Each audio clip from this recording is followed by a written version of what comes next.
예, 저는 그 일본 책을 자주 이렇게 보곤 하는데, 이렇게 일본 사람들은 책을 많이 쓰시더라고요. 책을 많이 쓰는데 우리나라 교수님들은 논문만 쓰시고 책을 잘 안 쓰셔가지고, 그래서 좀 우리 그 김기원 교수님처럼 퇴직하시기 전에 좀 이런 퇴직하시고 나서도 뭐 좀 이런 책을 조금 쓰셨으면 좋겠다.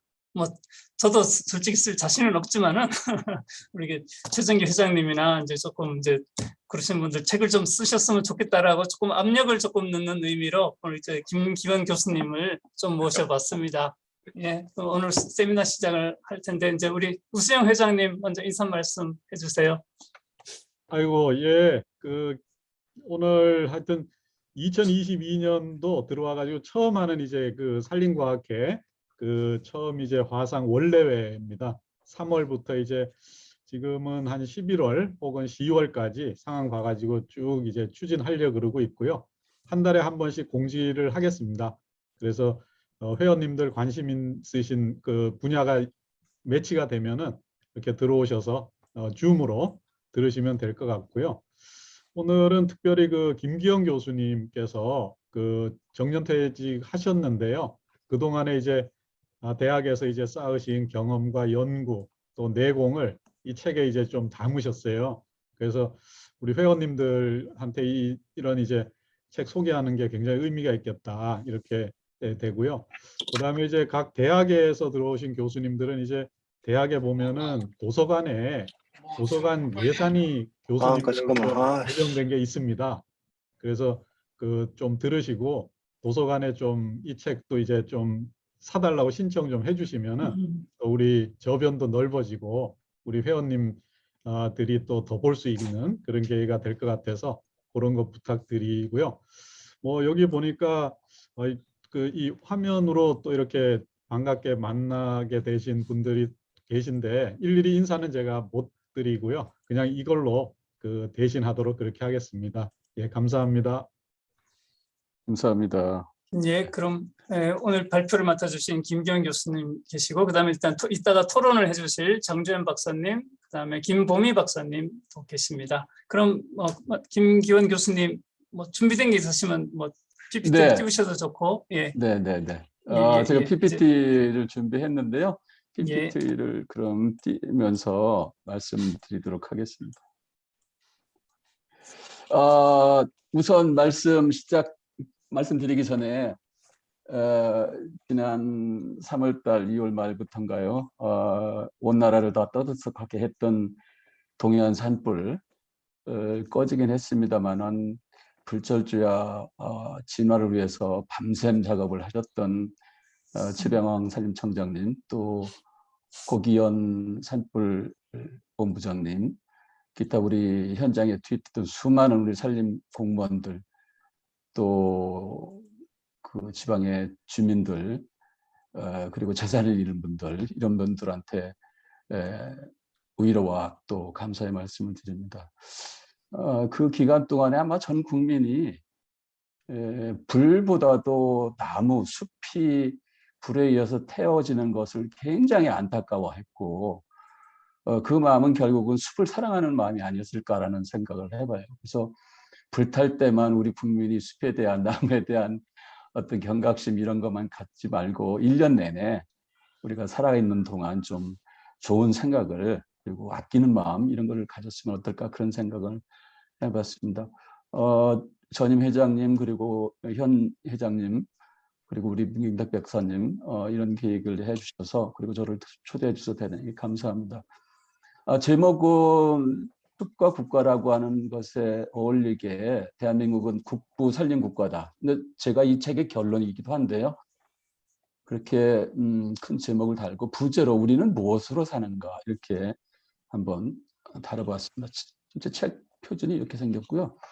책의 내용은 보신 분 아시겠습니다만 이제 7부로 되어 있는데 1부는 우주가 어떻게 생겼는지, 그리고 그 과정에서 숲이 어떤 절차에 따라서 태양계에, 지구에, 그리고 우리 곁에 다가오게 됐는지 일련의 과정, 그리고 숲이라고 하는 우리 말이 어떻게 변해왔는지, 각국의 숲을 뜻하는 언어는 뭔지 이런 등등으로 꾸몄고요. 2부에서는 우리 한민족이 어떤 루트를 통해서 이 한반도에 정착을 했고 그 과정에서 우리 한민족이 마주쳤던 숲, 그리고 우리 한반도의 숲은 어떤 과정을 통해서 우리 한반도 숲이 생겨난 것보다는 우리 한반도라고 하는 국토가 어떤 과정을 통해서 이렇게 만들어졌는지 그것도 추적을 해봤고요. 그리고 숲이 형성되는 일련의 과정들 좀 조명을 해봤습니다. 교수님 혹시 지금 PPT를 띄우고 계신가요? 제가 공유를 안 했군요. 예, 죄송합니다. 예, 예, 예. 죄송합니다. 이게 항상 해도 이게 늘 잊어버리네요. 잠깐만요. 호스트가 참가 화면 공유를 비활성화했다라고 메시지가 뜨는데요. 김지수 총무님. 네, 죄송합니다.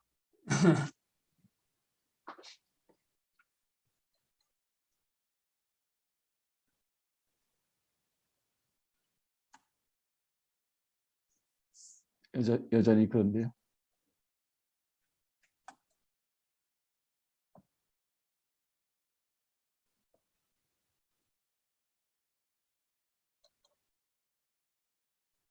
호스트가 참가자 화면을 공유 비활성화했습니다. 여전히. 그래서 이 공유 오케이 되는 거 같습니다. 네. 네.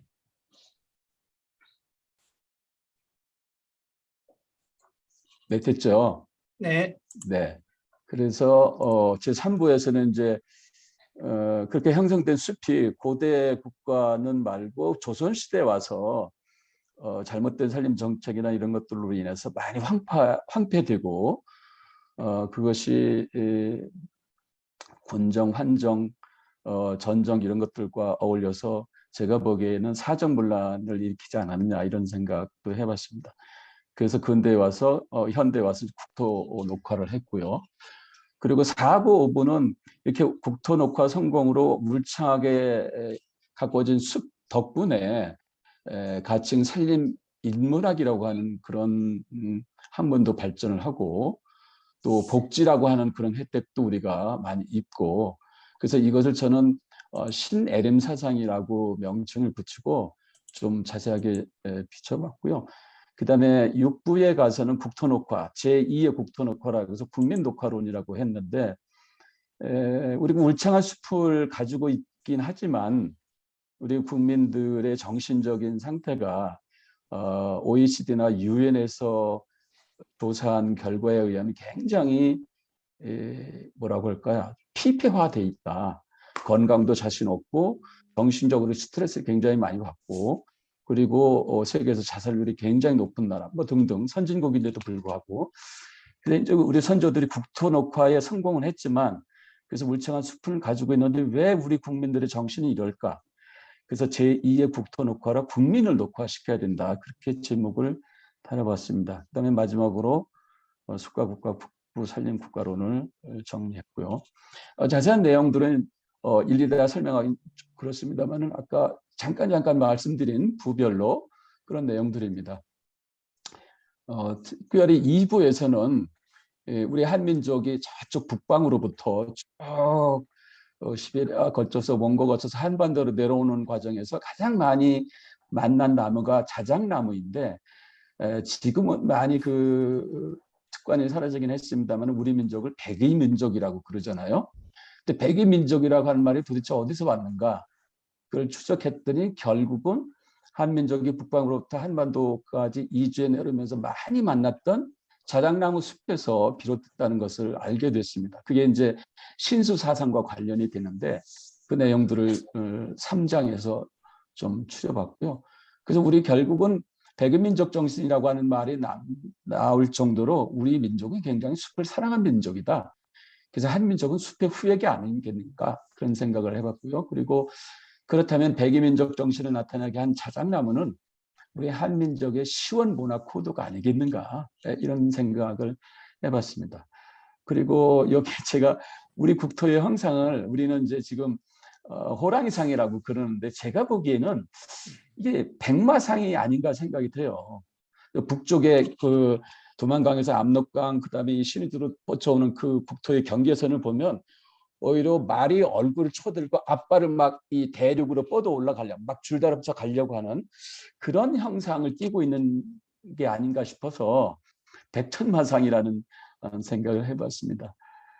그다음에 우리나라의 그 한반도의 경관이 굉장히 아름다운 금수광산이었는데 이제 많이 망가진 시대가 있었죠.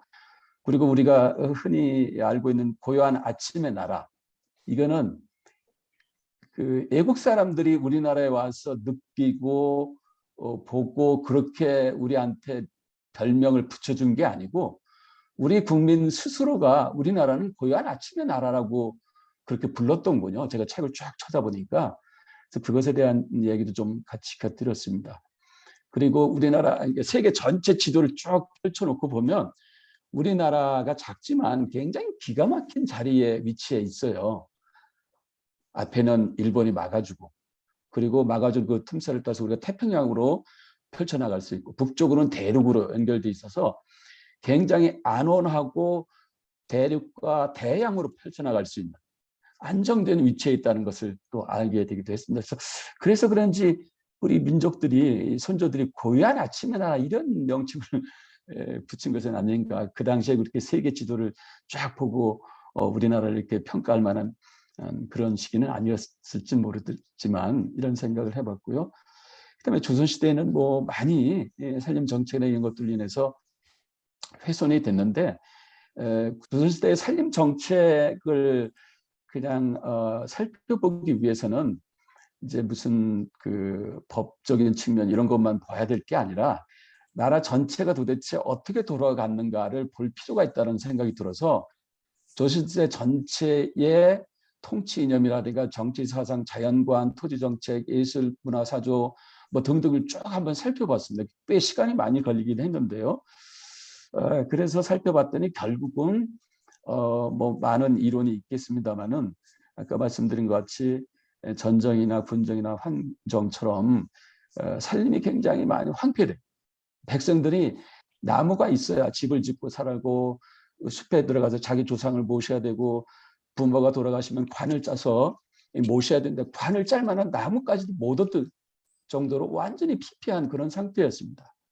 그걸 저는 완전히 살림 정책이 실패한 것이다라고 결론을 내리고 그것이 바로 사정문란이 됐다 이렇게 평가를 해봤습니다. 그다음에 그렇게 된 상태에다가 다시 이제 일제 침략이 오고 그래서 국토가 황폐화됐는데 현대 들어와서 우리 선조들이 일치 단결해서 국토를 아름답게 가꿔서 오늘날 우리가 울창한 숲을 누리게 됐다. 그래서 이렇게 산림 인문학도 발달하고 그리고 뭐 복지 사회도 누리고 있고 그런 게 아니냐 이런 생각합니다. 저는 이 산림복지를 연구를 하면서 숲이야말로 이 11장에서 여기 산림살이라고 되어 있는데 숲이야말로 복지의 시원이 되지 않겠는가 그런 생각을 합니다. 아마 여러분들도 동감하실 텐데 사실은 우리 인류의 진화론적인 측면에서 보면 원숭이 무리로부터 분파되어 나왔다라고 우리가 생물학에서 배우고 있지 않습니까?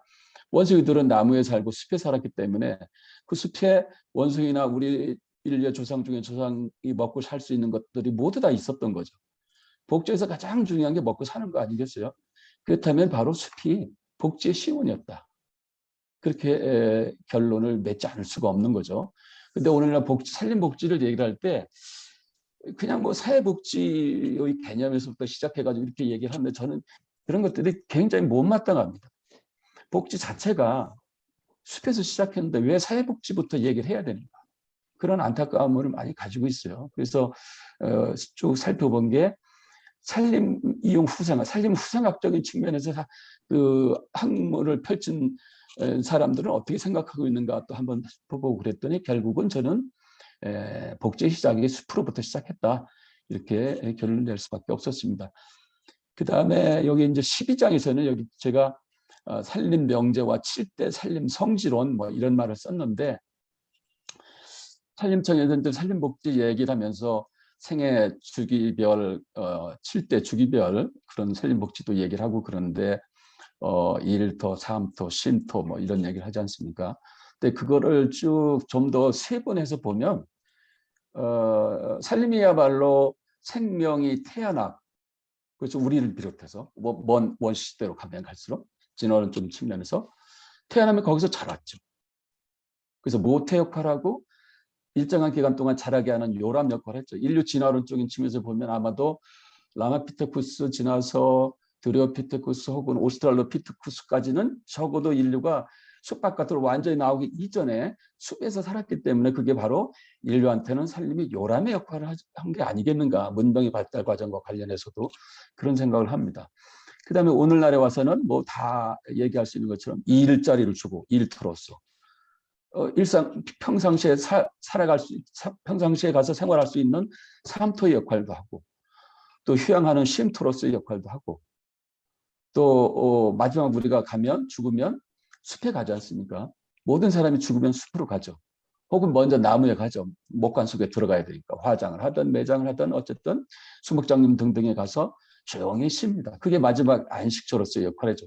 그걸 보면 모태에서부터 요람부터 쭉 하면 7가지 그 역할이 인간의 삶과 관련해서 살림이 우리한테 주는 혜택이죠. 저는 그것을 7가지 그 역할 자체를 성지 역할을 하는 거다라는 생각을 합니다. 왜 그러냐면 이따 말씀드리겠습니다만 나무 자체야말로 세상에서 가장 생명이 길고 몸집이 크고 오래 사는 그리고 키가 가장 큰 생명체 아니겠습니까? 그런 생명체는 다른 말 필요 없이 가장 신령한 생명체이죠. 그럼 숲이라고 하는 것은 신령한 생명체인 나무가 있는 곳이기 때문에 당연히 거룩한 장소요, 성스러운 장소요, 성지인 것이죠. 그래서 숲이 하는 그런 인간한테 인간의 삶에 베푸는 7가지 그런 역할을 저는 7대 살림 성지론 이렇게 명칭을 붙여봤고요.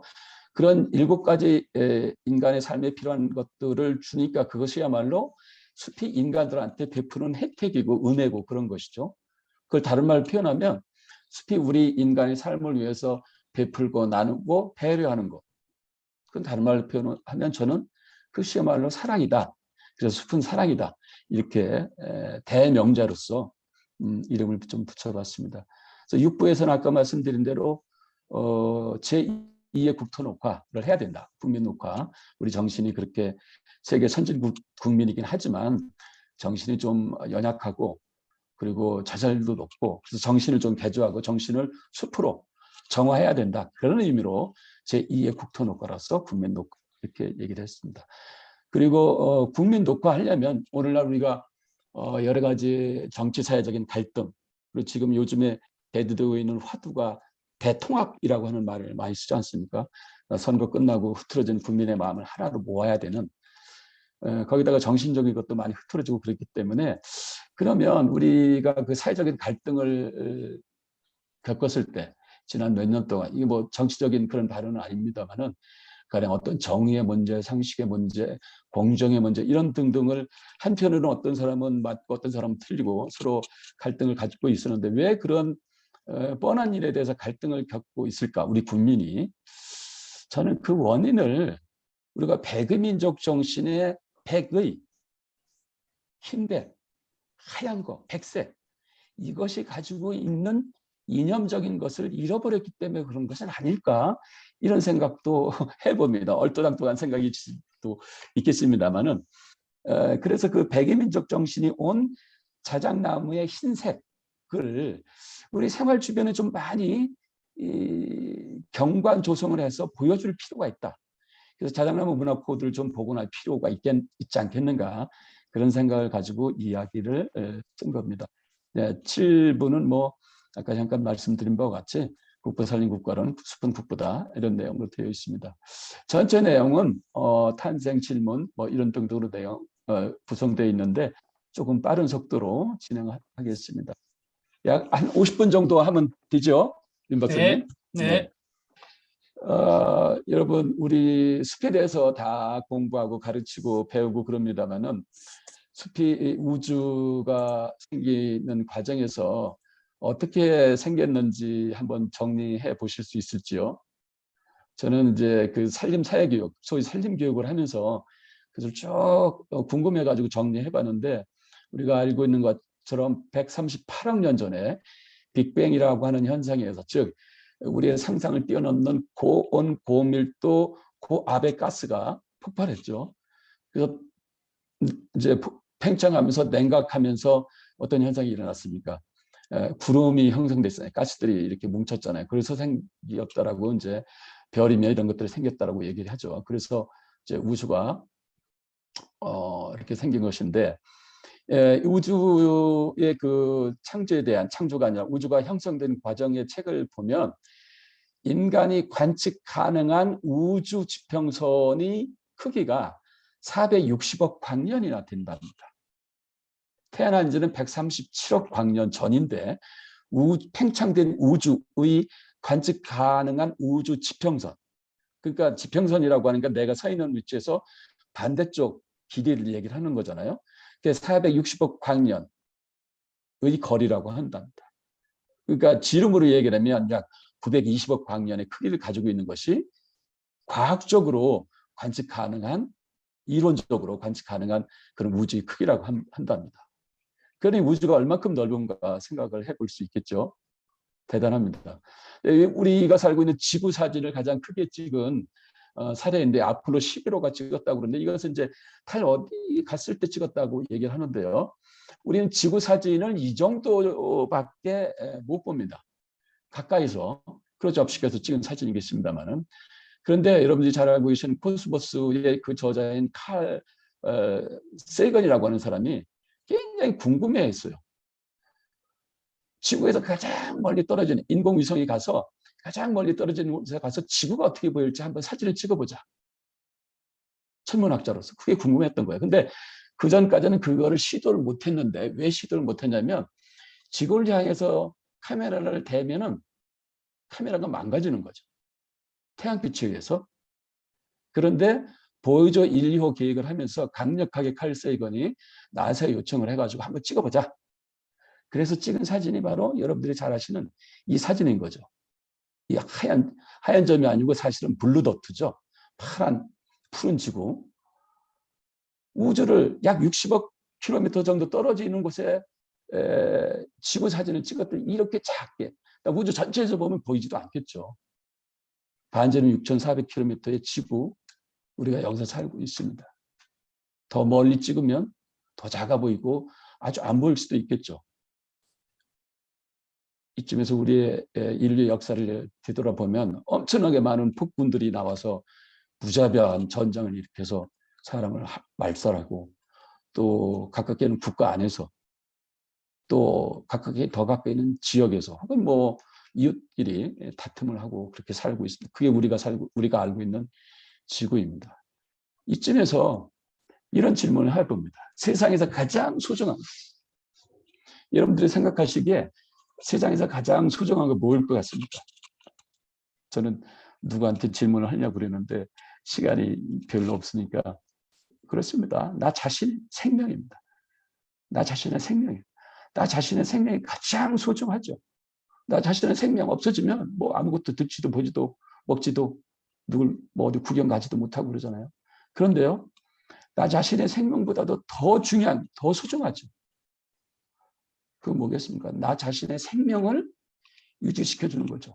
그건 바로 내가 숨쉬게 하는 공기요, 내가 마시게 하는 물이요, 내가 쬐게 하는 햇빛입니다. 햇빛은 조금 성격이 다르다 하더라도 우리가 아는 것처럼 물과 공기는 바로 숲과 밀접한 관련이 있잖아요. 그렇다면 세상에 가장 소중한 것은 내 생명을 지켜주는 바로 물과 공기를 만들어주는 숲이다. 숲은 무엇으로 이루어졌습니까? 나무로 이루어졌죠. 그 나무에 대한 나무가 뭐라는 것에 대한 해답을 찾기 위해서는 이런 질문이 가능할지 모르겠습니다.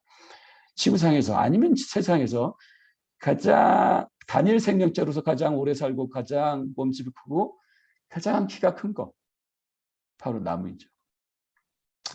뭐 이거 설명 안 해도 다 아시는 거니까, 가장 몸집이 큰 거는 지름이 11m 라고 하는 자이언트 세콰이어라고 한다. 캘리포니아 주에 있고요. 그다음에 가장 키가 큰 것은 바오바오 산에 있던, 호주 바오바오 산에 있던 143m짜리가 있었대요. 지금은 이제 살아있는 나무로서 캘리포니아 주의 레드우드 내셔널 파크에는 역시 세콰이어 나무로서 112m짜리, 그도 더 큰 거는 115m짜리가 있더라고 합니다. 여러분, 우리나라에서 가장 큰 거 용무성 은행나무일까요? 불과 뭐 100m 안 되잖아요. 100m의 절반 정도밖에 안 되잖아요. 나무로서 110m 이상 자랄 수 있다뇨. 그다음에 가장 오래 사는 거 역시 캘리포니아주 화이트 산에 있는 브리슬콘 파인이라고 하는 오엽송인데 무드셀라 트레일에 있다고 그러죠. 혹시 우리 우수영 회장님 거기 다녀오신 적 있으신가 모르겠습니다만 이 나무는 5,000살 이상을 살고 있다고 그러죠. 그리고 오래 산 나무는 6,200년을 살다가 1977년에 죽은 역시 레드우드로서 이건 이제 코스탈 레드우드라고 그러는데 그 일명 온나무라고도 얘기를 한답니다. 6,200년을 살았다고 합니다. 6,200년 산 생명이라고 한다면 언제 쪽인가요? BC 4,200년 구석시대 말이나 신석기 시대에 태어났다가 지금까지 살고 있는 거 아니겠습니까? 대단한 생명체죠. 그렇습니다. 세상에서 단일 생명체로서 가장 몸집이 크고 키가 크고 오래 사는 생명체, 그게 바로 나무이죠. 그럼 숲은 당연히 세상에서 가장 키가 크고 몸집이 크고 오래 사는 생명인 나무가 무리지어 사는 곳이죠. 그런 숲이 지구 46억 년의 역사 속에서 태어난 그 일련의 과정을 보여드리고 있는데요. 일일이 설명할 필요는 없겠습니다만은 여기 이제 그 관다발 식물이라고 합니까? 쿡소니아라고 하는 것이 실루악의 말 내지는 오르도베스기 실루악의 초기죠. 실루리악의 초기 내지는 오르도베스기 말기 약 한 4,300억 년 전에 4억 4천 년 전에 쿡소니아가 나타나서 점점 다른 식물로 이렇게 발달해 왔는데 이 실루리악의 말에서부터 중생대 침엽수물이 그다음에 화렵수가 나타나서 그런 대로 숲의 모습이 거의 완성되는 백악시대까지 걸린 세기를 보면 약 3억 년 정도 걸렸어요. 그렇죠? 근데 우리 남부지방에 가면 3억 년 걸려서 생긴 숲의 모습을 뭐 운이 좋다라고 한다면 한 장소에서 다 볼 수도 있죠.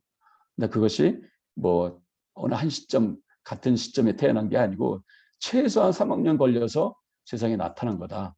근데 이 숲이 형성되는 과정에서 우리가 간과하지 말아야 될 것은 숲이 발달하면서 수행했던 가장 소중한 역할이 있었던 거죠. 이 생물의 이 발달 단계의 책을 보니까 대본기 말에 대본기 초가 대본기 말쯤에 최초의 육상 생물이라고 하는 이치오스 테가라고 하는 양서류, 그 양서류가 이제 물고기의 지느러미가 변해서 4개의 사지, 발이 있는 거죠. 그 양서류가 대본기 말에, 대본기 초기에 생겼다라고 합니다. 근데 그 이전에는 이렇다 할 그런 육상에 살던 동물들이 없었는데 이 대본기 시대의 숲의 모습을 보면 소형 양치식물들이 꽤 많이 물과 육지가 닿는 그런 곳을 비롯해서 쭉 퍼져나가서 숲을 이루고 있었다는 거죠. 생태계를. 그래서 이런 생태계가 새로운 환경을 만들어주게 되니까 그 환경에서 살 수 있는 식물종이 아닌 다른 생물종, 동물이 양서류 이런 것들이 생겨난 게 한 게 아니냐. 결국은 그래서 숲이 바로 숲을 이루고 있는 식물들이 또 자체가 생명이지만 식물종이 아닌 다른 생물종이 생겨나게 하는 그런 의미에서도 숲이 바로 생명이다. 그 동물 중에는 당연히 진화론 좀 측면에서 보면 인간도 당연히 들어가 있죠. 한참 후의 일입니다만. 네. 이 정도로 숲이 우주가 전개되는 과정에서 어떤 과정을 통해서 우리가 살고 있는 주변에 나타나는가를 한번 살펴봤습니다. 나무와 숲이 가지고 있는 어떤 생물학적인 유기적인 그런 의미 말고 진정한 의미가 뭐일까? 앞에서 우리는 지구상에서 가장 단일 생명체로 가장 키가 크고 몸집이 크고 가장 오래 사는 생명체로서 나무를 확인했습니다. 근데 저는 이런 단순히 이 A형을 가지고 이렇게 나무를 표현하는 것보다는 키가 115m 이상이나 자라는 나무는 다른 형용사로서 가장 위대하다. 몸집이 11m 이상 된다? 그건 장엄하다. 6,200년 이상을 산다? 5,000년 이상을 산다? 그건 가장 신령하다. 이렇게 저는 표현을 하고 싶습니다. 그러면 나무는 위대하다, 장엄하다, 신령하다. 이 세 형용사 중에서도 저는 신령하다라고 하는 형용사를 이용해서 나무를 표현하고 싶습니다. 그런 의미에서 나무는 신령하다 이렇게 얘기를 하고 싶습니다. 그렇다면 숲은 뭘까? 가장 위대하고 장엄하며 신령한 생명의 무리가 사는 곳이죠. 그렇다면 가장 신령한 생명의 나무이니까 가장 신령한 생명인 나무가 사는 숲은 그 장소는 바로 신성하다라고밖에 표현할 수 없습니다. 어떤 다른 형용사가 필요할까 생각합니다. 여러분들 생각하시기에는 이게 너무 비약적인 표현 아니야? 이렇게 생각하실 수도 있습니다만은, 네, 비약적입니다만은 한번 우리가 살림학을 하는 사람의 입장으로서 다른 표현을 생각해 볼 필요가 있지 않을까라는 생각을 해봐요. 그렇다면, 즉 나무를 다루고 숲을 다루는 우리는, 나는, 여러분은 누구인가? 여러분 누구입니까? 신인가요? 가장 신령한 걸 다루니까 신이잖아요. 그렇지만 신은 아니죠. 신은 아니지만 가장 신령한 나무를 다루고 가장 신령한 나무가 있는 숲을 다루는 직업을 가지고 있는 우리들이기 때문에 가장 신성한 직업을 가진 사람입니다. 저는 이것에 대해서 굉장히 위안을 갖고 굉장히 자부심을 갖고 있습니다. 우리 학교 들을 때 너 성적 맞춰서 산림학과, 이학과 들어갔다. 많은 사람들이 그렇게 얘기를 하지만 절대 그런 거 아니에요. 우리들은 적어도 지구상에서 가장 신령하고 가장 신성한 나무와 숲을 다루는 그런 직업에 있는 사람. 그리고 우리는 항상 신성한 것들을 만지고 그리고 신성한 곳에서 연구를 합니다. 이거야말로 가장 멋들어진 직업 아니겠어요? 김기현, 당신 무엇을 근거로 나무와 숲이 신성하고 신령하다고 주장합니다. 인류 탄생 이전에는 나무들이 이런 역할밖에 안 했죠. 그죠? 먹거리, 잠자리, 실자리 이런 거밖에 역할 안 했습니다. 그러나 인류가 태어나서는 모두 먹고 살아야 되기 때문에 초기뿐만 아니라 지금도 여전히 우리는 목지나 혹은 숲에서 우리 삶에 필요한 물질적인 것, 정신적인 것 엄청나게 많이 갖다 씁니다. 때로는 가공을 해서 쓰기도 하고요. 때로는 그런 산림이나 나무가 보여주는 봄, 여름, 가을, 겨울에 멋들어지는 경관을 보면서 새로운 어떤 창조적인 활동도 합니다. 뿐만 아니라 그러니까 그런 것들은 다 우리 삶을 가능하게 해주는 거죠. 뿐만 아니라 이 과업성 과정에서 나오는 산소, 그다음에 수증기 이런 것들이 우리 공기의 농도를 적절하게 유지시켜주고 20.988 그다음에 수증기, 대기 중에 수증기 덕분에 습도를 유지시켜주고 물을 만들어주고 모든 생명들한테 생명을 유지하게 합니다. 그러니 나무와 숲이 신령하고 신성하지 않을 수가 없는 거죠. 생명을 유지해 줍니다. 세상에 생명을 유지하는 것보다 더 신성하고 신령한 존재가 어디 있겠습니까? 다 합니다. 이게 저는 이제 살림의 기능을 얘기할 때 3원 기능, 생명 유지 기능, 물질적인 의식주의 근간인 기능, 그다음에 학문의 시작이라든가 정의시적인 기능 이렇게 3원 기능을 얘기하기도 하고요.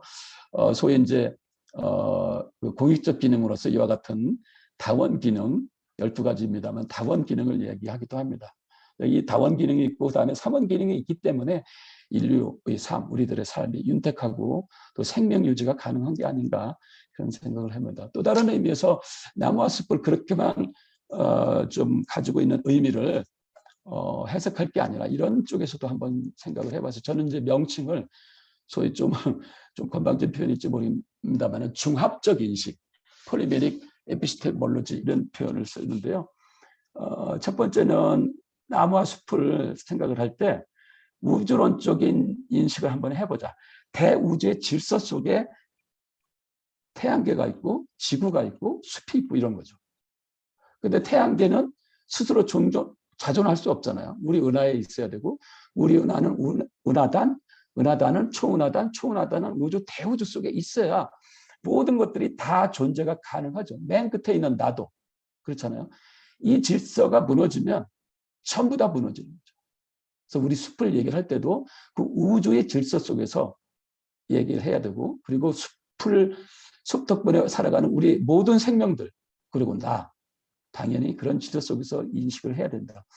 두 번째는 생명론적인 인식인데요. 진화론적인 측면에서 나무와 숲으로부터 우리가 태어나서 쭉 성장해 왔다.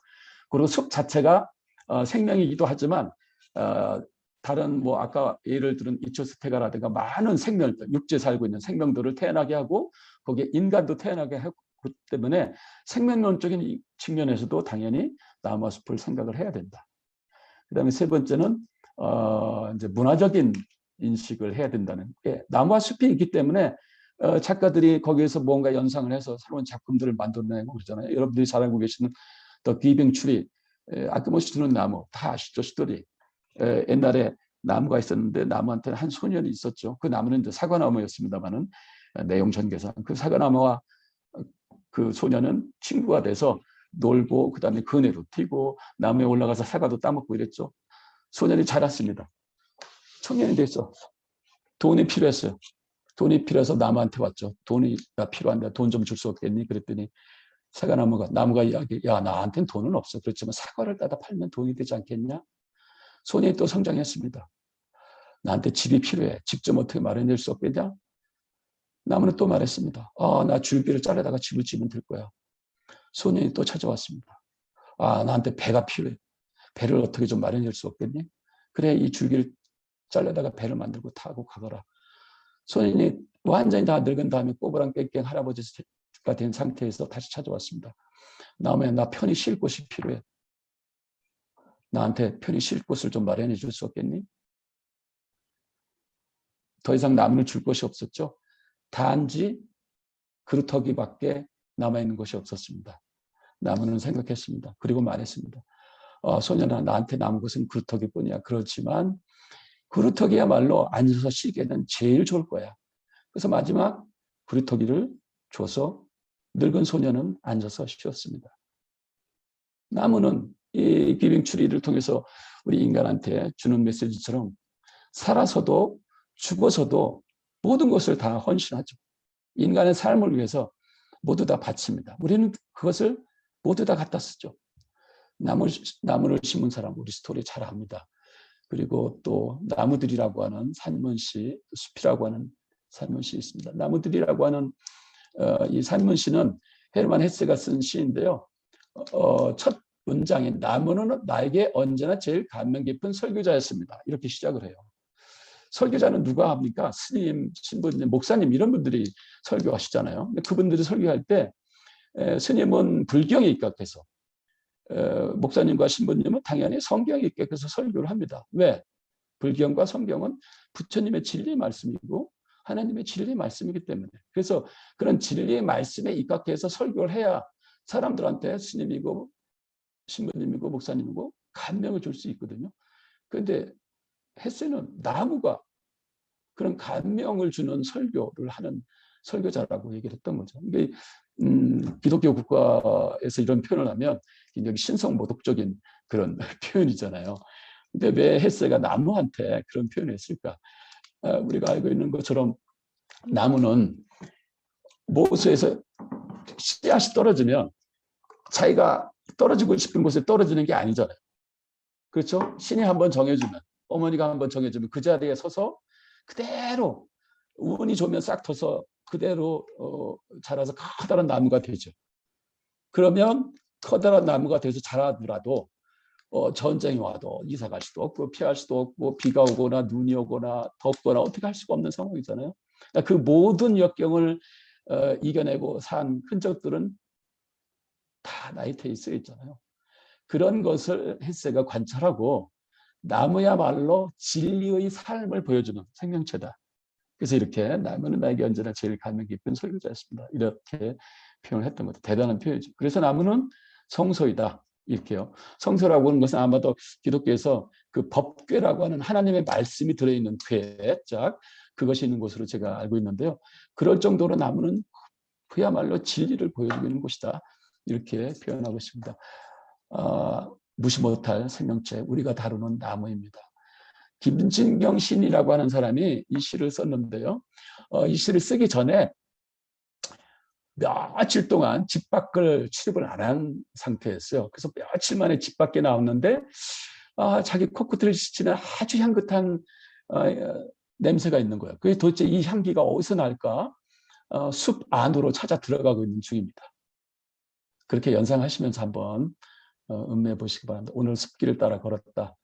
간벌을 위해 닦아놓은 길을 따라 올라가노라면 여기저기 흙이 무너진 곳, 서서히 흐르는 작은 개울물, 간혹 베어진 통나무를 만나곤 한다. 아직 이 보잘것없는 나를 이 향기에 취해서 여기까지 들어오게 한 이 향기의 출처가 어딘지 찾지 못했습니다. 그래서 숲 깊이 들어가노라면 어느새 나무들의 향기에 쌓이고 이 향기는 어디서부터 오는 것일까? 여전히 찾지 못했죠? 그래서 이제 곧 찾게 됩니다. 다시 베어진 통나무 더미를 만나 숨이 멎듯 발걸음을 멈춘다. 이제 드디어 이 보잘것없는 이 인간 나를 여기까지 들어오게 한 이 향기의 출처가 어딘가를 찾게 되지. 그랬더니 진한 향기는 베어진 나무의 생채기에서 퍼져 숲을 가득, 저 숲 밖에 있는 나까지 들어오게 했으니까 가득 채우고 있다. 난 대단한 향기가 나서 수영도 기가 막히고 멋들어지게 생긴 나무에서 이 향기가 나는 줄 알았더니 인간이 무자비하게 도끼질 엔진톱으로 베어버린 나무의 생채기에서 퍼져서 나를 이곳까지 들어오게 했더라고 하는 것을 알게 됐죠. 앞권은 마지막 연입니다. 우리의 상처에서도 저렇게 향기가 피어날 수 있을까? 여러분의 상처에서는, 여러분의 몸에서는 어떤 향기가 나옵니까? 저도 이 시를 보고 여러분 잘 아시는, 우리가 잘 아는 구상시인이라고 있잖아요. 구상시인이 굉장히 오래된 얘기입니다. 어떤 일간지에 그 일면에, 일주일에 한 번이니까 일면에 자기가 감명받은 시를 소개하는 그런 적이 있었는데 어느 날 신문 읽는데 이게 딱 나온 거예요. 전혀 모르는 시였습니다. 이거를 읽는 순간 제가 약간 감수성이 좀 예민하거든요. 울컥 할 뻔했습니다. 그러면서 야, 시는 뭐가 달라도 다르구나. 그렇잖아요. 시는 굉장히 사건을 비판적으로 보지 않습니까? 비판적으로 봅니다. 그런 안목이 없으면 사람들의 심금을 울려서 교훈적인, 계몽하는 그런 작품을 쓸 수가 없고요. 그런데 우리가 주목할 것은 바로 시인의 눈에, 시인의 뇌리에 나무와 숲이 그런 역할을 했다는 거예요. 대단히 의미가 깊은 역할이죠. 그다음에 마지막으로 나무와 숲에 대한 인식, 자연주의적 인식이라고 제가 썼는데 여러분들 잘 아실 겁니다. 루소, 괴테, 무어, 소로, 퇴계, 그다음에 조나 마저티크스, 루소, 우리 철학자 아닙니까? 이분이 말년에는 식물 세계에 귀의해서 식물을 연구하고 살았어요. 그래서 그분이 남긴 글들이 이제 식물의 루소 사랑이라고 하는 책에 많이 이제 소개되고 있는데 그때 보면 자연을 연구하면서 나의 영혼이 깨끗해진다면 나는 그것만으로 충분한 것, 더 이상의 약은 필요하지 않으리. 숲속에서 식물 연구를 하면서 공작 부인들하고 백작 부인들하고 굉장히 이 편지를 자주 왕래하면서 식물에 대한 소개하고 설명하고 이렇게 지냈습니다. 왜 철학자 루소가 숲에 들어가서 나무를, 식물을 연구하고 살았는지 우리가 짐작이 됩니다. 그 다음에 존 리어, 스코틀랜드 태상의 자연보호주의자요, 국립공원 운동의 아버지이죠. 미국 동부로 이주 가서 대학을 나와서 엄청나게 공부를 많이 했는데 직장 다니다가 몸을 다쳤습니다. 특히 눈을 다쳐가지고 눈이 이제 상처로부터 회복돼가지고 그 서부 개척 시절에 동부로부터 뻔하면 여행 서부로 합니다. 그 당시는 서부 개척 시절이라 가는 곳마다 모두 다 자연이 파괴되고 그런 것들이었어요. 동부에서 서부로, 서부에서 동부로 이 철도, 도시, 건설 이런 것 등등 하느라고. 그러면서 생각한 게 뭐냐면 야, 우리가 이 현 시대에 사는 우리들이 이런 무지막지하게 자연을 파괴하고 생명을 벌채하고 그러면 후손한테 도대체 무엇을 남겨줄 수 있을 건가? 그런 고민을 하면서 사람들이 알려준 요세미테 골짜기 쪽으로 가게 됩니다. 그 골짜기에 다다랐을 때 그 아름다운 대자연의 경관에 놀라서 이런 글귀를 남겼어요. The clearest way into the universe is through a forest wilderness. 이 사람이 얘기하는 이 유니버스라고 하는 것은 인간의 양심이 더럽혀지지 않은 그야말로 어머니 뱃속에서 막 나온 그 상태. 철학에서는 그걸 뭐라고 합니까? 그 깨끗한 양심, 더럽혀지지 않은 양심. 타블라 라사, 백지 상태라고 그렇게 얘기를 하잖아요. 그런 백지 상태의 양심 세계를 말합니다. 그곳으로 들어가는 가장 명백하고도 깨끗한 길은 혹은 방법은 야생 숲을 통해서다. 그렇죠. 숲이 우리의 몸과 마음을 그렇게 깨끗하게 할 수 있다. 그런 얘기죠. 물론 이런 귀절에서도 대자연보유자의 말을 통해서도 살림을 공부하는 것에 대해서 긍지를 가질만 합니다. 이것뿐만 아니죠. 이 사람이 남긴 이 말은 더욱더 절절합니다. And into the forest I go to lose my mind and find my soul. 그리고 나는 숲으로 들어간다 이거죠. 뭐하러? 나의 현재 이 더럽혀진 오욕칠정에 물들은 이 더럽혀진 마음을 다 내려놓고 그리고 나 원래의 영혼을 찾기 위해서 숲으로 들어간다. 이황 선생을 잘 알죠. 자기 삼촌으로부터 독서여 유산, 독서는 바로 숲에서 노는 것과 같다. 그렇게 배웠다고 그래요. 책을 읽어보니, 대개평전 보니까. 근데 이 말을 이제 태계 선생을 바꿔서 유산여 독서 이렇게 얘기를 했답니다. 산에서 노는 것은 곧 독서하는 거나 마찬가지다. 왜 그렇게 했냐면, 왜 그렇게 생각했냐면, 우리가 산을 등산할 때는 아래에서 위로 올라가잖아요. 그럼 아래에서 올라가야 하며 자신이 직접 밟아 체득해야 되고 온갖 변화의 오묘함을 사색해야 되고 시초의 근원을 찾아가게 되는다는 점에서 독서하는 거나 숲에서 노는 거나 맞다. 마찬가지다. 이렇게 얘기를 했다는 거죠. 예. 이황 선생은 한때 조정에 나가기도 했지만 번스를 하기도 했지만 거의 대부분의 평생을 전원에 묵으면서 자기 후학들을 가르쳤죠. 그런 사람 살림이라고 그러잖아요. 그 많은 살림 중에 물론 이제 정계에 진출한 송시열이라든가 뭐 이런 사람도 있습니다만은 그 많은 살림 중에서 대살림이 아닌가 이런 생각을 해보. 잠깐만요.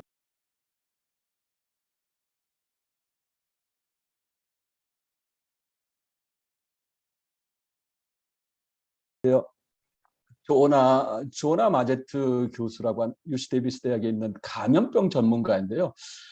작년 봄에 이제 모 일간지하고 인터뷰한 기사가 났었는데 이 사람이 이제 지금의 그 코로나 사태를 어떻게 진단하고 있냐면 이렇게 병원균들이 인간 세계로 오게 된 것은 인간이 그동안 너무나 많이 파괴해서 그렇다.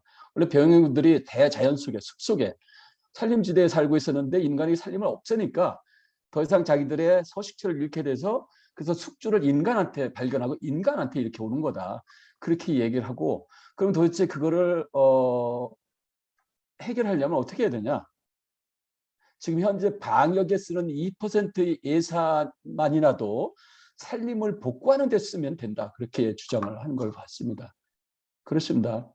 우리가 간과할 수 없는 전문가의 말입니다. 숲은 진정 무엇일까요? 뭐 앞에서 쭉 얘기를 했습니다만은 아까도 얘기한 것처럼 살아서도 죽어서도 나누고 베풀고 배려하며 위로하는 생명체인 나무와 숲이죠. 그걸 보면 나무와 숲은 인간을 위해서 헌신적인 삶을 삽니다. 살아서도 죽어서도 목재나 뭐 이런 가구나 무슨 종이나 뭐 이런 것 등등으로. 그래서 살아서도 죽어서도 베풀고 배려하고 위로하는 이런 것을 저는 사랑이라고 표현하고 싶습니다. 우리가 사랑하는 사람이 있으면 맛있는 거 다 주고 싶고 나눠 먹고 그러죠. 먼저 배려하죠. 베풀죠. 그리고 위로합니다. 그게 사랑 아닙니까? 여러분들도 한때 애인이 있어 봤잖아요. 저도 역시 마찬가지고 그렇게 하고 싶었잖아요. 그렇게 했고 실제로 나무가 숲이 하는 것도 인간한테 그걸 사랑이라고 하는 표현을 주저하지 말자 그런 얘기죠. 그래서 저는 대명자로서 숲은 사랑이다. 그렇게 표현하겠습니다. 제가 숲을 보는 기본 전제는 숲은 생명이라는 것이고 그리고 두 번째 기본 이념은 숲은 신성하다. 그 다음에 거기에서 기본 전제와 기본 정신에서 저는 기본 이념에서 저는 대명제 숲은 사랑이다 이렇게 끌어냈습니다. 신령한 생명의 나무가 무리지어 있는 신성한 숲의 삶은 인간에게 헌신은 무한 사랑이다. 그렇지 않겠어요?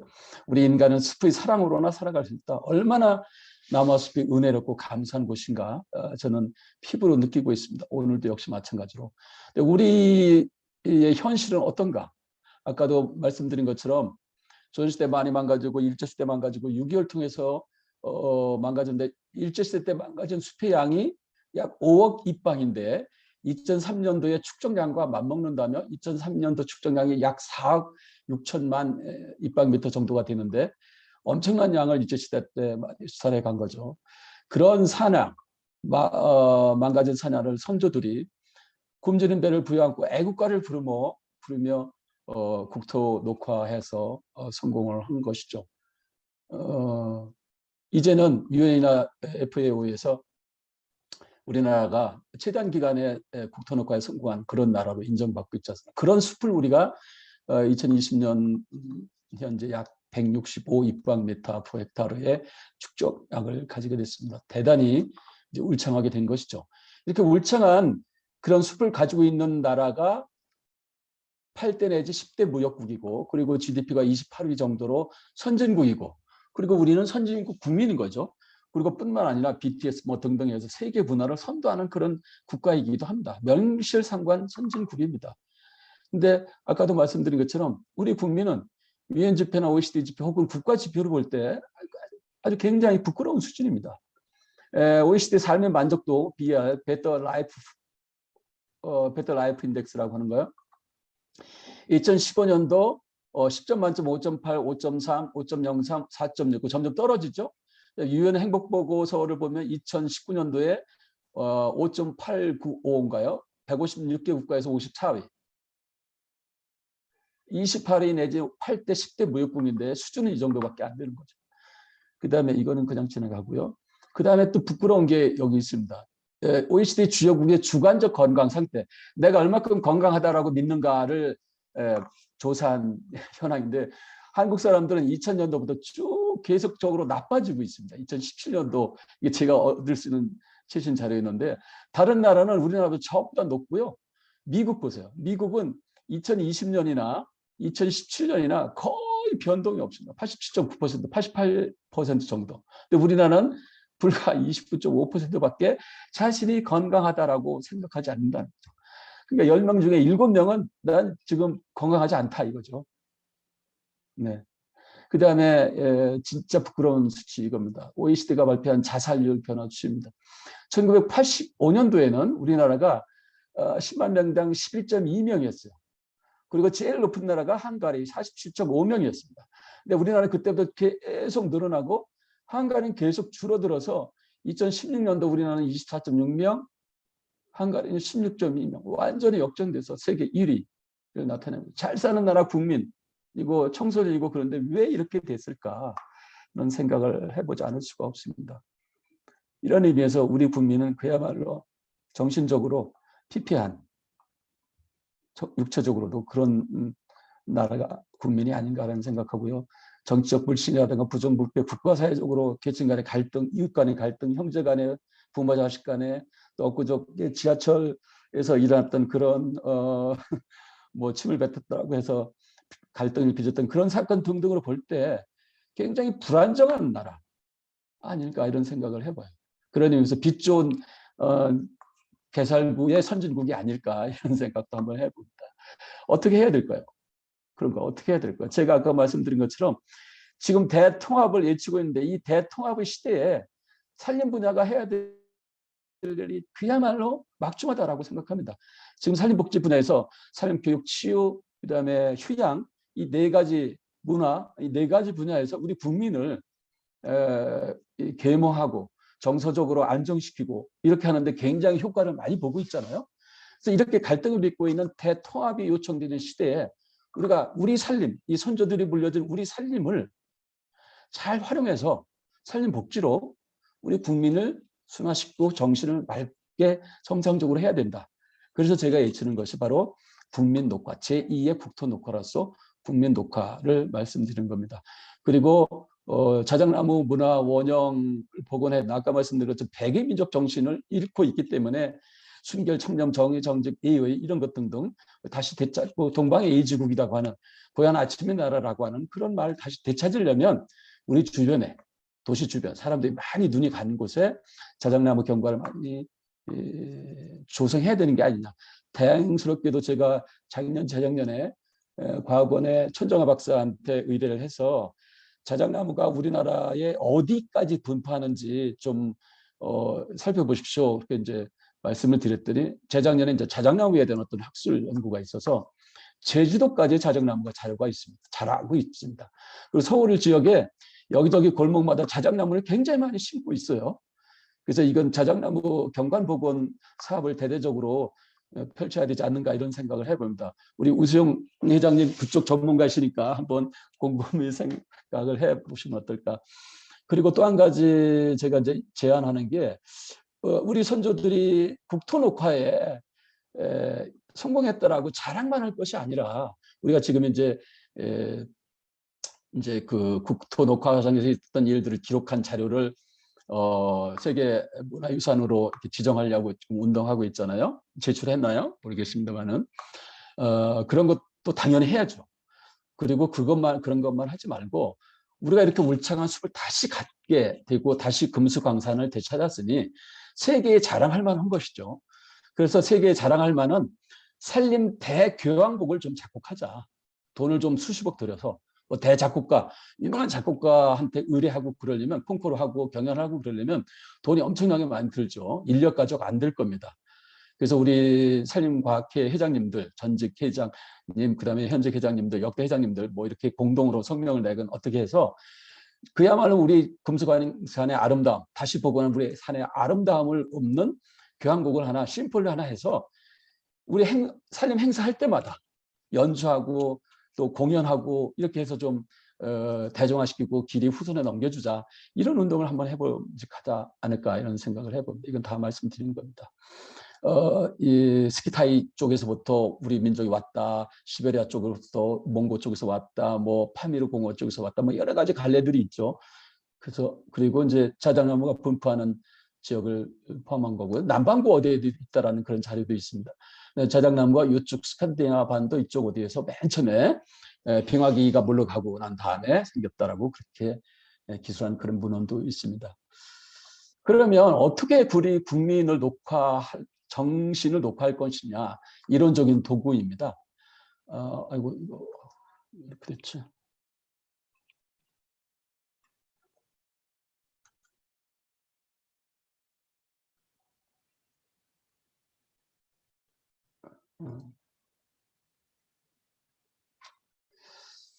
이것만 가지고도 설명 가능하니까 크루틀 레윈이라고 하는 사회심리학자가 있습니다. 그 사람이 이제 원래 이제 폴란드 태생인데 미국으로 건너가서 폴란드 태생 독일에서도 살다가 폴란드 태생 독일계 미국인 뭐 이렇게 표현합니다만은 이제 그 심리학을 연구했는데 이 사람이 연구한 핵심 분야는 뭐냐면 사람의 심리에 의해서 나타나는 행동을 과학적으로 분석해서 이론을 정립하는 그런 연구를 많이 했어요. 그래서 이 사람이 만들어낸 방정식이 뭐냐면 심리 방정식이라고 해서 B는 equals FPE의 함수다 이렇게 되어 있습니다.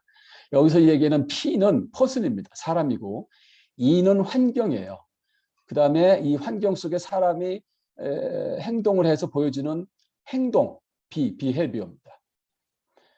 근데 우리가 이제 알아야 될 게 뭐냐면 이 P가 처해 있는 이 환경은 그냥 물리적인 환경이 아니고 심리적으로 사람이 그 환경과 주고받는 관계에 놓여 있는 그런 환경을 얘기를 합니다. 우리가 숲에 가면 나무들이 있구나 이런 것은 그냥 물리적인 환경으로 우리가 이해하는 거예요. 그런데 숲에 가서 나와 P와 E가 심리적인 상태의 긴장 관계, 영향을 주고받는 그런 관계에 있으려면 어떤 관계에 있으려면 숲이 우리한테 이렇게 중요한 역할을 하지. 숲이 우리의 심리를 이렇게 바꿔줘 가지고 좋은 생각을 해줄 수 있어. 창의력을 개발하게 할 수 있어. 자존감을 높이게 해. 이런 등등의 영향을 주고받는 그런 관계가 바로 E라고 하는 겁니다. 그러면 그 사람이 그 환경 안에서 나타내는 행동이 바로 그 결과로서 나타나는 행동이 B가 된다는 거죠. 예를 하나 들면 내가 숲에 들어가서 어떤 사람이 숲에 들어가서 꽃이 있어. 근데 그 꽃이 굉장히 아름다워. 향기도 좋아. 그래서 어떤 사람은 꺾어서 집에까지 가지고 오려고 하는 사람도 있고 어떤 사람 향기 좋아. 이거 그냥 놔두고 여기 있어야지. 그렇게 행동이 나타나는 사람도 있을 거예요. 그거는 P가 E에 대해서 잘 모르는 E가 P한테 어떤 영향을 주고받는지를 잘 몰라서 그렇게 꺾는다는 생각을 하는 거죠. 그러니까 E가 우리의 삶을 위해서 굉장히 중요한 역할을 하고 있다는 것을 알게 되면 P는 그런 행동을 B로서 보여주지 않을 거다 이런 얘기죠. 그런 의미에서 이거를 이제 장이론이라고 합니다. 장이론. Theory of Place라고 그렇게 부르는데 바로 이 P의 마음을 교육을 통해서 E와의 관계에서 영향을 주고받을 수 있는 관계로 바꿔줄 수 있는 게 바로 우리들이고 그리고 가장 최일선에 있는 사람들이 바로 산림교육 전문가, 숲해설가, 유아숲 지도사, 숲길 등산 지도사, 그리고 산림치유 지도사, 수많은 생태 관리인들 이런 사람들, 산림청 공무원 여러분들 숲을 통해서 사람의 마음을 이와의 관계에서 영향을 주고받을 수 있는 것으로 바꿔서 그리고 비로 즉 선량한 행동으로 바꿔놓을 수 있다. 이 비의 형태는 여러 가지로 나타날 수 있죠. 숲에 가서 그 가치관이 새로 정립된다는 우리 산림 교육에 관한 법률의 그 법의 목적에 쓰이는 것처럼 가치관을 변화시킬 수 있어요. 인성을 함양시킬 수 있는 거죠. 그런 교육을 숲에서 받은 사람이 나중에 국가사회적으로 굉장히 중요한 역할을 할 수도 있는 거죠. 바로 이 이론을 가지고 국민을 독화한다는 그런 이론적인 도구로 삼으면 어떨까 생각을 하는 거죠. 국가론은 제가 이제 폴리테이아 한글로 번역한 걸 보고 플라톤이 생각한 이상국가란 무엇일까 봤더니 본입니다. 파라데이그마를 본이라고 하는 것은 근본이라고 하는 그런 뜻입니다. 본의 성격을 갖는 그 사람이 본이 있다 없다 이런 표현을 하잖아요. 본의 성격을 갖는 아름다운 나라가 바로 플라톤이 생각하는 이상국가라는 거죠. 칼리폴리스. 근데 플라톤이 생각하는 본의 성격을 갖는 아름다운 나라는 올바름이 갖춰진 나라이기도 하고 그런 나라는 진정한 의미의 철인치자가 통치한 나라이다. 철인치자. 근데 철인치자는 뭐냐? 법으로 법률이라든가 규칙이라든가 예의라든가 이런 것들을 잘 지키는 사람이 바로 철인치자라고 일컫습니다. 그러면 법을 잘 안 지키는 사람, 예의도 없는 사람, 그런 사람들은 아까 말씀드린 그런 비는 이퀄 FPE의 장애 이론에 넣어서 얼마든지 B가 선량한 행동으로 탈바꿈할 수 있는 사람으로 다시 거듭나게 만들 수 있는 거죠. P가 할 수 있는 일이에요. 바로 숲으로 그와 같이 법과 예의를 지키는 철인치자 그리고 건전한 인재를 양성할 수 있는 가능성이 있죠. 그래서 우리가 산림복지를 내치고 산림교육을 내치는 거 아니겠습니까? 바로 국가론에서 저는 그런 힌트를 얻었습니다. 숲으로 국가론에서 지향하고 있는 이상국가를 통치할 수 있는 철인치자를 만들어낼 수 있다. 그리고 그런 사회를 이루는 건전한 사람들도 만들어낼 수 있다. 키워낼 수 있다. 이런 자신을 저는 가지고 있습니다. 국부론, 아담 스미스가 쓴 책이죠. 거기 보면 뭐가 국부냐? 국가의 부는 국민이 향유하는 노동생산물로서 구성하는데 그 노동생산물에서 중요한 것은 바로 기교, 숙련, 판단이 중요하다고 합니다. 연간 노동생물로 구성하는데 그런 노동생산물에서 중요하게 작용하는 것은 바로 노동자의 기교, 숙련, 판단이라는 거죠. 그럼 기교, 숙련, 판단은 뭐냐? 바로 기술이, 테크놀로지. 기술을 멋진 생각해가지고 멋진 아이디어를 가지고 새로운 기술을 개발해내고 이런 것들이 지금 오늘날 요청되고 있잖아요. 결국은 새로운 기술을 개발해내는 것은 바로 창의력이라 하는 말 가지고 씁니다. 역시 숲으로 상의력과 사고력과 창의력을 증진한다는 것을 입증하고 있습니다. 여러분들 들으시기에 김규현 당신 너무 아전인수로 해석하는 거 아니야? 이렇게 생각하실 수 있겠습니다만은 확실합니다. 네. 그래서 숲과 국가에서 제가 말씀드린 것은 국가라고 하는 것은 국토와 국민과 주권으로 이루어져 있잖아요. 우리 국토는 아름다운 숲으로 이루어졌습니다. 국립수강산입니다. 국민은 얼마든지 숲으로, 산림교육으로, 산림치유로 건전하게 양성할 수 있어요. 국민이 그렇게 건전하게 양성이 되고 그런 생활 태도를 갖게 되면 당연히 주권을 행사할 때 건전하게 생각하지 않겠어요? 정당하게. 그래서 국토, 국민, 주권, 국가를 이루는 구성 요소에 숲이 대단히 중요한 역할을 한다. 이렇게 저는 말씀드리고 싶고요. 그리고 우리 숲은 국보이고 보물이고 국부로서 대한민국은 국부 살림 국가다. 그렇게 말씀드리고 싶습니다. 국부 살림 국가라고 외치는 데는 제가 이제 6가지를 얘기하는데 역사적으로 국제 문제 해결하는 데 숲으로 국가 재정에서 우리가 그 목재 작업률이 16, 7%밖에 안 되는데 나머지는 전부 이와 쓰기 때문에 국산재를 많이 보급하면 국가 재정을 많이 세이브할 수 있을 거다. 그다음에 삶을 유지하는데 산림 자원이 엄청나게 많이 필요하죠. 그리고 산림 자원은 국토 보완 자원뿐만 아니라 국민 녹화를 하는데 중요한 국민 보완 자원이기도 하다. 이런 걸 근거로 대한민국의 숲은 국부 살림 국가다. 이렇게 말씀드립니다. 우리가 해야 될 사명은 뭐냐? 선주가 물창하게 복구한 그런 은혜에 보답하려면 국민 녹화를 해야 되고 산림 대교환국을 작곡을 해서 후대에 물려주고 세계인의 마음속에 아름다운 선주를 선사해야 된다. 이렇게 말씀드리는 겁니다. 마지막입니다. 우리는 무엇으로 사는가? 사람은 무엇으로 사는가? 이게 톨스토이의 단편이죠. 톨스토이는 사람은 무엇으로 사는가에 대한 답으로 사랑을 이야기를 하고 있습니다. 그 사람이 얘기하는 사랑은 이제 종교적인 사랑을 얘기합니다. 기독교에서 그 하나님의 사랑을 얘기를 한 거죠. 그렇다면 우리 살림꾼은 무엇으로 사는가? 독일의 유명한 작가이자 사상가이자 유명한 실러는 이제 1800년 경에 독일사에서 1800년을 전후한 그런 시대에는 입신 출세, 이름을 얻으려고 엄청나게 노력을 많이 하고 아전인수로 싸움하면서 서로 출세하려고 그러던 시대입니다. 시인은 시인대로, 작가는 작가대로, 또 사상가는 사상가대로 먼저 앞서가려고 그런 시대였습니다. 그런 시기에 실러가 튜링거 숲을 산책을 하고 있었어요. 산책을 하면서 숲 안으로 들어갔는데 저 숲 안쪽에 일단의 사람들이 모여 앉아서 뭔가 하고 있는 것이 보이는 거예요.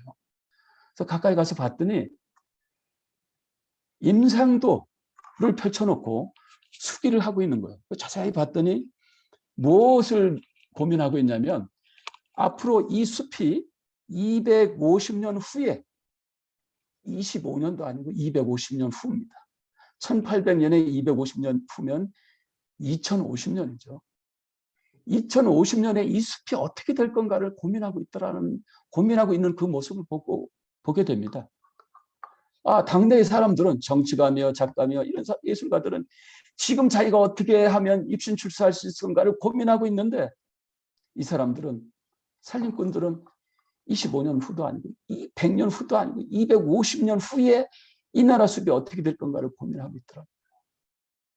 거기서 실러가 가슴을 쳤습니다. 그리고 이와 같은 글을 남겼어요. 그대들은 참 대단하구려. 밖으로 알려지지도 않고 대우도 제대로 못 받으면서 이기주의 정치로부터 초월해 있고 또 근면하게 일하는구려. 그런 열매는 사후세계에서 결실을 볼 것이다. 영웅호걸과 시인은 허황된 명성을 얻으니 정말로 나는 살림꾼이 되고 싶소. 여러분은 살림꾼인가요?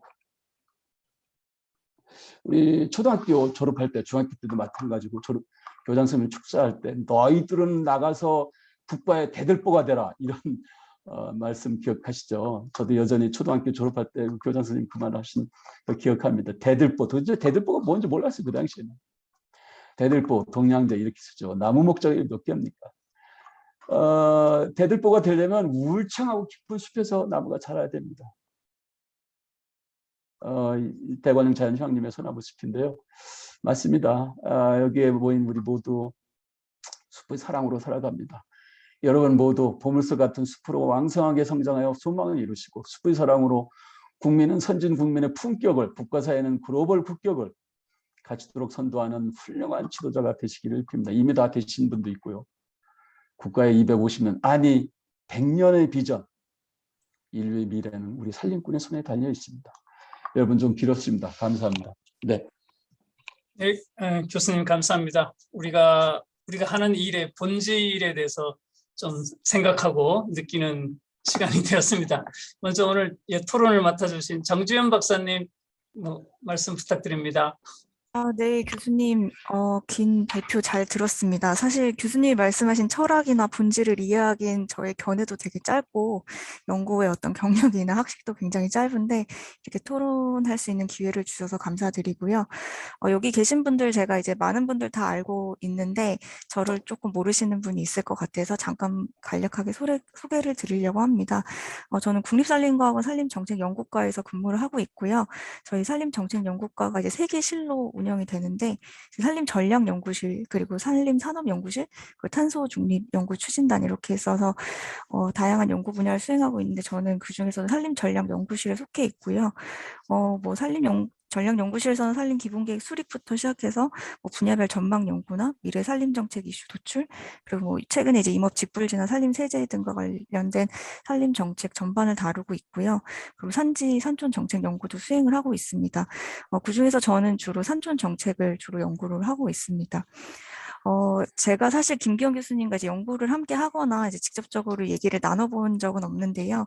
이 숲과 국가라는 책을 통해서 50년 가까이 이제 산림학자로서 살아오시면서 하셨던 고민들이나 좀 그 고민들을 해결하기 위해 공부하셨던 내용들을 저희가 좀 간접적으로 접하면서 교수님의 생각과 그리고 숲과 국가가 이제 어떤 것일까를 생각해 볼 수 있는 기회를 가질 수 있었습니다. 다시 한번 감사 말씀 드리고요. 제가 이제 말씀드리고 싶은 거는 이제 각 파트별로 아까 요약해서 말씀해 주셨지만 거기서 조금 제가 생각하는 소감을 좀 말씀을 드리고 그리고 국립산림과학원에서 연구한 내용들 중에 그 말씀하신 내용들과 좀 연계해서 같이 살펴보면 좀 재밌고 좋을 것 같은 내용을 좀 소개해 드리고 마지막에 질문을 좀 몇 가지 하고 마치려고 합니다. 첫 번째 이제 그 7개 파트로 구성되어 있는 것 중에 굉장히 다 재밌게 읽었어요. 그리고 특히 이제 일부에서 네. 어렵고 그리고 어렵기도 했는데 그래도 이렇게 방대한 내용들을 좀 한 번에 알 수 있는 좋은 내용이었고요. 그 일부 탄생 부분에 있어서는 다시 한번 이제 모든 어떤 지구의 생명의 터전이 숲이구나라고 하는 것을 제가 좀 다시 인식할 수 있었고 그 숲의 어원을 얘기를 하실 때 이제 그 산림이라는 단어가 조선시대나 고려시대 은둔 선비를 뜻하는 말로 쓰였다. 이런 거는 굉장히 좀 저도 새롭게 알았고 재밌게 좀 읽었습니다. 그리고 한민족과 국토 부분에서 아까 그 백마를 형상화한 그것도 되게 좀 재밌게 읽었고요. 그리고 자작나무에 대한 의미나 이런 부분들도 좀 색다르고 흥미롭게 다가왔고요. 그리고 숲의 황폐와 녹화 부분에 있어서는 이제 고대 국가부터 뭐 고려, 조선, 일제강점기 광복 이후 현대까지의 어떤 산림 실태와 정책들을 조금 한 번에 이렇게 훑어주시면서 그 외에도 뭐 산림의 어떤 그 당시의 자연관이라던가 다양한 예술 문화 분야와도 함께 좀 같이 얘기해 주셔서 복합적으로 이해할 수 있었고 그리고 그 신에림 사상 부분이 사실 저는 이 책에서 가장 교수님께서 강조하시는 부분이 아닐까 싶은데요. 과거 이제 우리나라 산림이 이제 황폐화됐을 때는 심고 가꾸는 게 에림이었지만 국토 녹화가 성공하고 현재 이렇게 울창한 숲으로 가꾼 현재의 에림은 숲이 가지고 있는 다양한 공익적 가치와 기능을 제고를 시키고 그리고 그거와 더 나아가서 숲이 영향을 미치는 어떤 문화예술 그리고 인문사회과학적 가치를 함께 공유하고 향유하는 것이 필요하다. 그게 이제 교수님이 말씀하신 이제 숲의 사랑으로 살아가는 우리의 모습이 아닐까 좀 생각을 했습니다.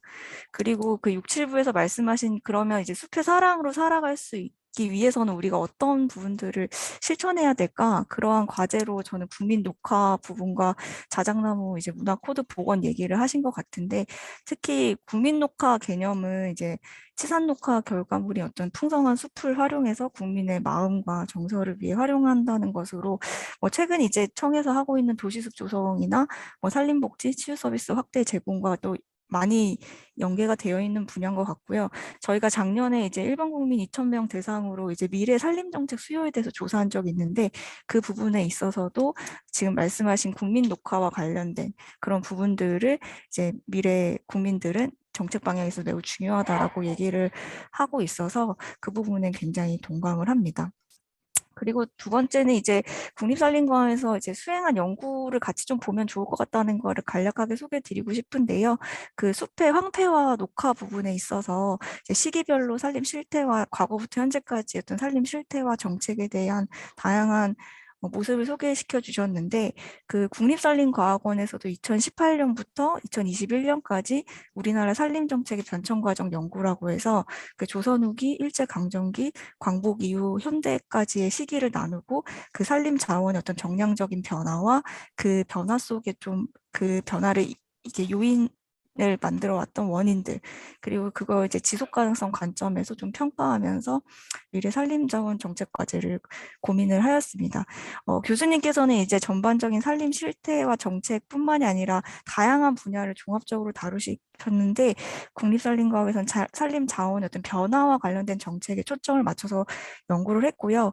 그래서 저희가 이제 간단하게 짧게 소개드리면, 저희가 그 조선이면 분포도라고 해서 1910년도에 만들어진 그 지도를 수치화해서 당시에 우리 남한의 산림의 80%가 황폐되어 있었고 성림지의 49%가 소나무로 구성되어 있다라는 것을 저희가 좀 수치화해서 분석을 했습니다. 그래서 이제 그렇게 저희가 좀 본 내용들을 바탕으로, 그러면 왜 당시 남한 지역의 산림이 그렇게 황폐화됐으며 왜 수종이 소나무로 구성되어 있을까를 고민을 하면서, 이제 그때 저희가 좀 가정을 했던 거는 당시 이제 인구 증가나 그리고 생활 문화 속에 온돌 문화가 있었기 때문에 좀 가정용 연료제를 사용하기 위해서는 산림을 활용할 수밖에 없었고, 그런 부분들을 좀 정량적으로 분석해서 산림 황폐화와 그런 생활 문화의 어떤 특성이 연계가 되는 것이 아닌가.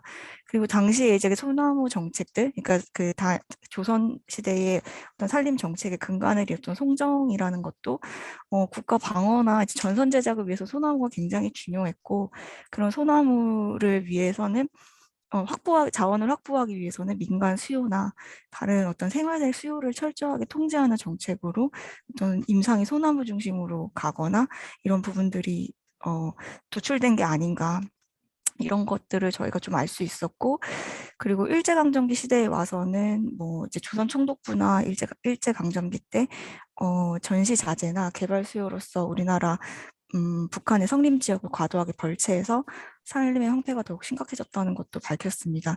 그리고 작년에 저희가 이제 광복 이후부터 현재까지 산림자원민 정책 변화 특성이라고 해서 총 인목 축적이나 순 인목 축적량을 좀 기준으로 해서 산림의 지속성을 좀 평가를 해봤는데요.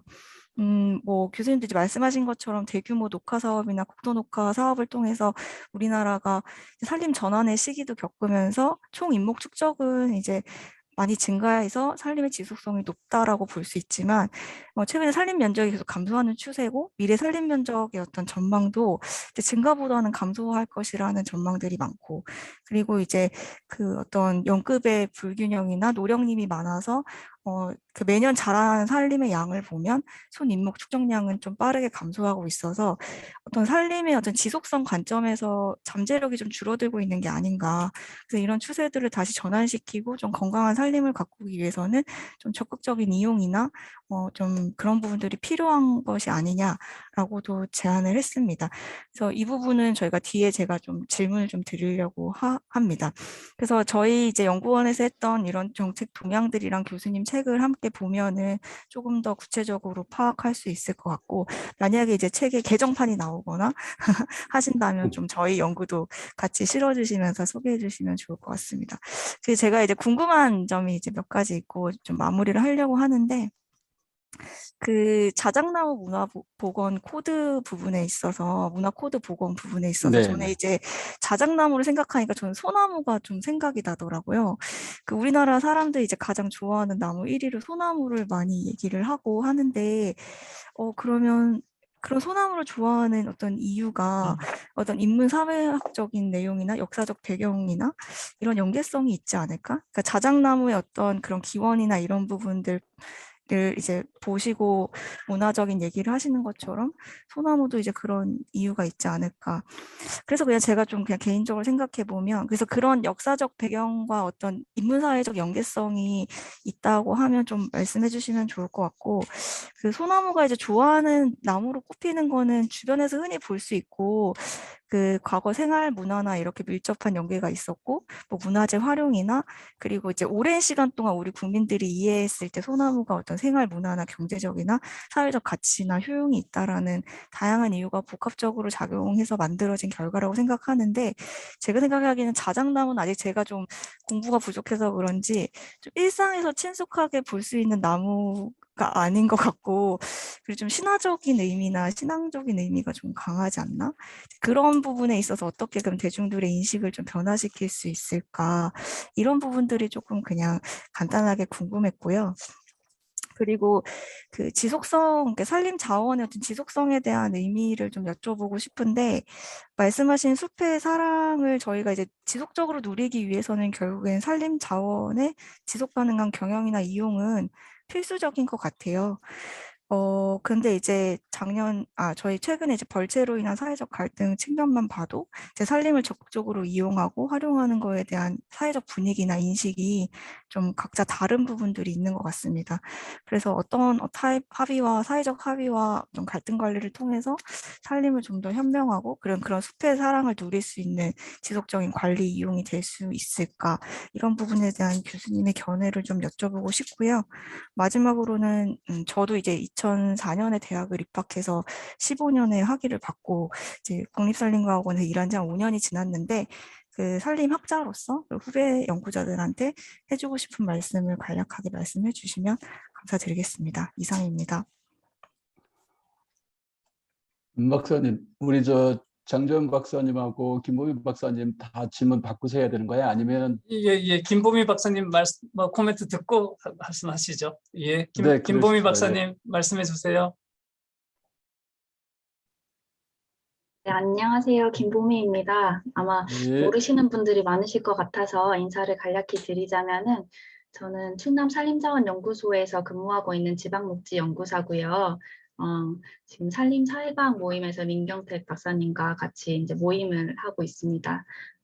제가 이제 아까 장주환 박사님 말씀해 주셨던 연구랑 유사하게 저도 석사 졸업을 할 때 1950년도부터 나온 신문 사설들, 산림에 대한 사회적 인식 분석을 이제 석사 졸업 논문으로 썼었는데요. 그래서 요 책을 읽으면서 처음 느꼈던 거는 페이지가 정말 많구나 였는데 이제 장주영 박사님이 이제 챕터별로 쭉 설명을 잘 해주셔가지고 제가 굳이 그것을 반복하지 않아도 될 것 같고 제가 가장 인상 깊게 봤던 것은 이제 9장 산림 인문학 분야가 이제 학교 다니면서도 철학 쪽 수업을 듣다 보니까 그쪽 분야가 이제 좀 더 많이 와닿았었거든요. 그래서 아마 장주원 박사님께서는 산림 정책 쪽에 직접 몸담고 계시니까 정책 쪽 이야기를 좀 더 많이 해주셨는데 저는 순수히 후배로서 독자로서의 저의 이제 감상평을 좀 드리고 싶었습니다. 우선은 표지 사진이 너무 멋있더라고요. 그래서 이거 직접 찍으신 건가? 표지가 너무 멋있다라는 생각을 하면서 페이지가 많은데도 불구하고 책이 너무 잘 읽혀져가지고 되게 놀랐었거든요. 이거를 제가 짧은 시간에 이렇게 술술 읽을 수 있을지 정말 몰랐는데 너무 있습니다. 놀랐었고요. 그리고 아까 마지막에 살림꾼인가라는 질문을 하셨는데 제가 이 책을 읽으면서 사실 머리를 딱 맞은 것 같은 그런 느낌을 받았습니다. 왜냐하면은 이제 저도 학부 시절에는 이유미 박사님 쓰신 우리나무 100가지나 아니면 그 박상진 교수님께서 지도해 주셨는데 궁궐의 우리나무라는 책을 들고 무작정 서울에 처음 가서 궁궐에 있는 나무들을 보면서 보는 것만으로도 너무 행복하던 시절이 있었거든요. 그래서 나무 공부를 이렇게까지 시작하게 됐는데 지금 이제 박사를 마치고 일을 하면서 느끼는 거는 업무의 연장이 돼버렸더라고요. 지금도 산불이 크게 나면 이제 나무가 너무 안타까운데 보다는 쟤를 어떻게 빨리 면적을 산출하지 이런 느낌이 드는 게 이제 저한테는 일의 일부로 받아들여지고 있는 것이 내가 애림 사상이 많이 줄어들었구나, 열정이 많이 줄었구나 하는 반성을 먼저 주더라고요. 그래서 교수님께서 이 긴 시간 동안 연구를 하시면서 그 나무를 사랑하는 마음, 숲에 대한 열정을 잃지 않으시고 그 긴 시간 동안 연구를 해오신 것 자체에 너무 존경스럽다라는 생각을 했었고요. 동시에 이 책을 보게 되는 나머지 후배들도 그런 감정을 받으면서 책을 읽게 될 것 같아서 굉장히 귀한 책이 우리 분야에 나왔다라는 생각에 참 감사했습니다. 그리고 더불어서 이제 그 숲을 사랑하는 마음 이런 것들을 많이 말씀하셨는데 문장 중에서 새로운 시대를 맞이한 우리 숲에 알맞고 국민이 공감할 수 있는 이념을 정립하여 우리 숲의 미래로 나아가게 해야 할 때라는 말씀이 있었는데요. 저도 언론 분석 쪽을 보다 보면 항상 뭐 벌채가 됐든 산림 탄소가 됐든 산불이 됐든 이슈가 나올 때마다 전문가들 사이에서도 그렇고 또 국민들까지는 그 공감대 형성이 너무 어렵구나라는 인식을 많이 받았었거든요. 그러니까 뭐 국민들이 우리 전문가들의 의견을 받아들이지 못하는 것, 뭐 그럴 수 있다. 교육도 필요하고 인식 개선도 필요하다라고 생각하지만 우리 전문가들 안에서조차도 의견을 하나로 합치기가 참 힘들고 공감하기가 힘들지 않나라는 인식이 이제 느껴질 때들이 있는데 그럴 때 좀 안타깝다라는 생각과 함께 이제 또 더불어서 인문학적, 예술적 접근으로 나무와 숲의 가치를 계몽하여 개인과 사회와 국가의 성장과 발전에 기여하도록 노력해야 한다라는 문장이 있었는데 이것에 동참해야 될 사람들이 지금 여기 현 분야에 연구하는 연구자들이지 않나. 그리고 나도 이렇게 나태해질 때가 아니고 적극적으로 열정적으로 동참을 해야 하는구나라는 것이 이 책을 보면서 느껴져서 사실 지금 이제 막상 박사 마치고 나서 연구를 어떻게 해야 될지 뭐 이런 것들에 갈등이 많았었는데 앞길을 터준 것 같은 그런 네. 책이었습니다. 그래서 진심으로 감사를 먼저 드리고 싶었습니다. 네, 이상입니다. 네, 교수님, 네, 말씀해 주시죠. 네. 우선 장주영 박사님, 그다음에 김보미 박사님, 이 보잘것없는 책, 두껍기만한 책, 벽돌 같은 책, 딱딱한 책, 그렇게 우리 김보미 박사님 쉽게 읽히셨다고 하고 또 장주영 박사님은 또 여러 가지 아주 분석적으로 도덕적으로 다 이렇게 말씀을 해주셔서 우선 감사하다는 말씀드리고요. 그런 의미에서 다른 한편으로는 부럽다는 생각이 많이 듭니다. 어느 분이 누가 책을 썼을 때 그 책을 샅샅이 읽었다라고 하는 것은 좋은 점보다는 어떤 의미에서는 고칠 점이라든가 문제점 이런 것들을 더 많이 발견할 수도 있거든요. 그래서 특히 장 박사님, 김보민 박사님한테 우선 감사하다는 말씀을 드립니다. 그리고 여러 가지 좋은 점뿐만 아니라 지적해 준 점도 많이 감사드립니다. 우선 장 박사님께서 크게 두 가지를 저한테 질문하신 듯한데 자작나무와 소나무와 관련해서 소나무는 왜 그렇게 됐냐 이런 말씀이었던 것 같아요. 우선 저는 소나무를 우리나라 사람들이 가장 좋아하죠. 지금도 아마 과거인가 어디서 지금 설문조사를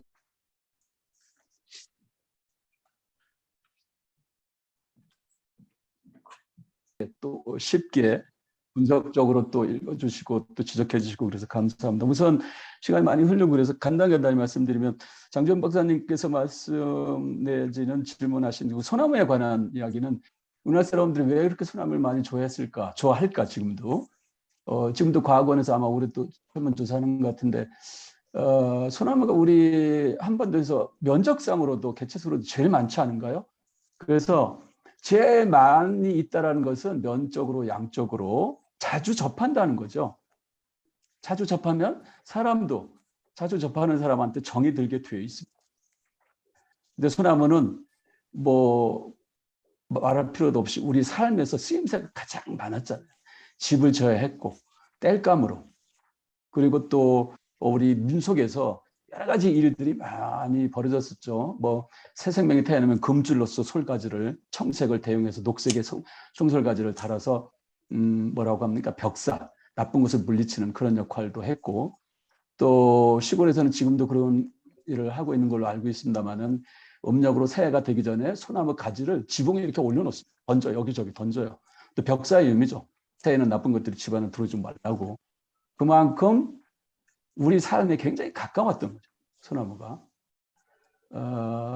그것이 이제 저는 소나무를 가까이 한 의미가 아닐까. 그렇게 하다 보니까 소나무에 대한 여러 가지 상징도 많이 생기게 되고, 소나무 자세히 관찰하니까 다른 나무는 그렇지 않은데 1년 내내 푸르고 또 강인하고 그런 것에서 많은 문화예술적인 작품들이 나왔기 때문에 그렇게 좋아한 것이 아닌가. 그러니까 첫 번째는 양적으로 면적으로 우리 민족이 늘 접할 수 있는 나무였기 때문에 거기서 정이 많이 든 거고, 그다음에 두 번째는 민속 쪽이나 이런 쪽에서 우리 삶에 많이 쓰임새가 있었던 거고, 세 번째는 어떤 상징적인 측면이죠. 소나무가 가지고 있는 강인함, 늘 푸른 색깔이라든가 이런 것들에 대한 상징적 그런 의미, 그런 것들이 고구려 고분 벽화나 이런 데서 나오면 우주수, 뭐 생명수, 지혜수 이런 등등으로 표현한 세계수 이런 등등으로 표현한 그런 소나무들이 나옵니다. 그런 내용들에 대해서는 장조연 박사님, 전영 교수님이 쓰신 그 산림문화 관련 책을 보시면 더 자세히 알 수 있지 않을까 그런 생각을 합니다. 그다음에 두 번째 질문은 지속 가능한 관리를 위해서는 어떻게 하는 것이 좋겠냐 그런 말씀을 하셨는데, 우리가 어떤 그 대상에 대해서 지속 가능하게 관리를 해야 된다라고 했을 때는 그 대상물이 쓰임새가 분명하게 있어야 되겠죠. 우리 삶에 쓰임새가 분명하게 있어야 되고, 그리고 그 쓰임새에 대해서 모든 국민들이 분명하게 인식을 갖게 될 때, 그러면 누구나 다 그것을 끝까지 잘 보존하고 지속 가능하게 관리하고자 하는 생각이 들 겁니다. 다르게 표현하면 우리 살림에 대해서 우리 국민이 이거 우리 삶에 대해서 굉장히 중요해. 물질적으로나 목재 자원의 물질적으로나 아니면 정신문화적으로 우리 삶이 굉장히 중요해.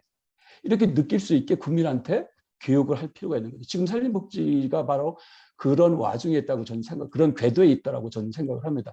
그런 의미에서 산림복지의 한 축인 산림교육 또는 산림문화를 사람들한테 얘기할 때 좀 더 체계적이고 조직적으로 정확한 내용을 가지고 우리 삶에 대해서, 우리 나무에 대해서 교육하고 문화적인 활동을 시킬 필요가 있지 않는가. 그렇게 하면 국민 모두 다 우리 산림은 지속 가능하게 관리할 필요가 있어. 왜? 우리 삶에 이렇게 쓰임이 있으니까.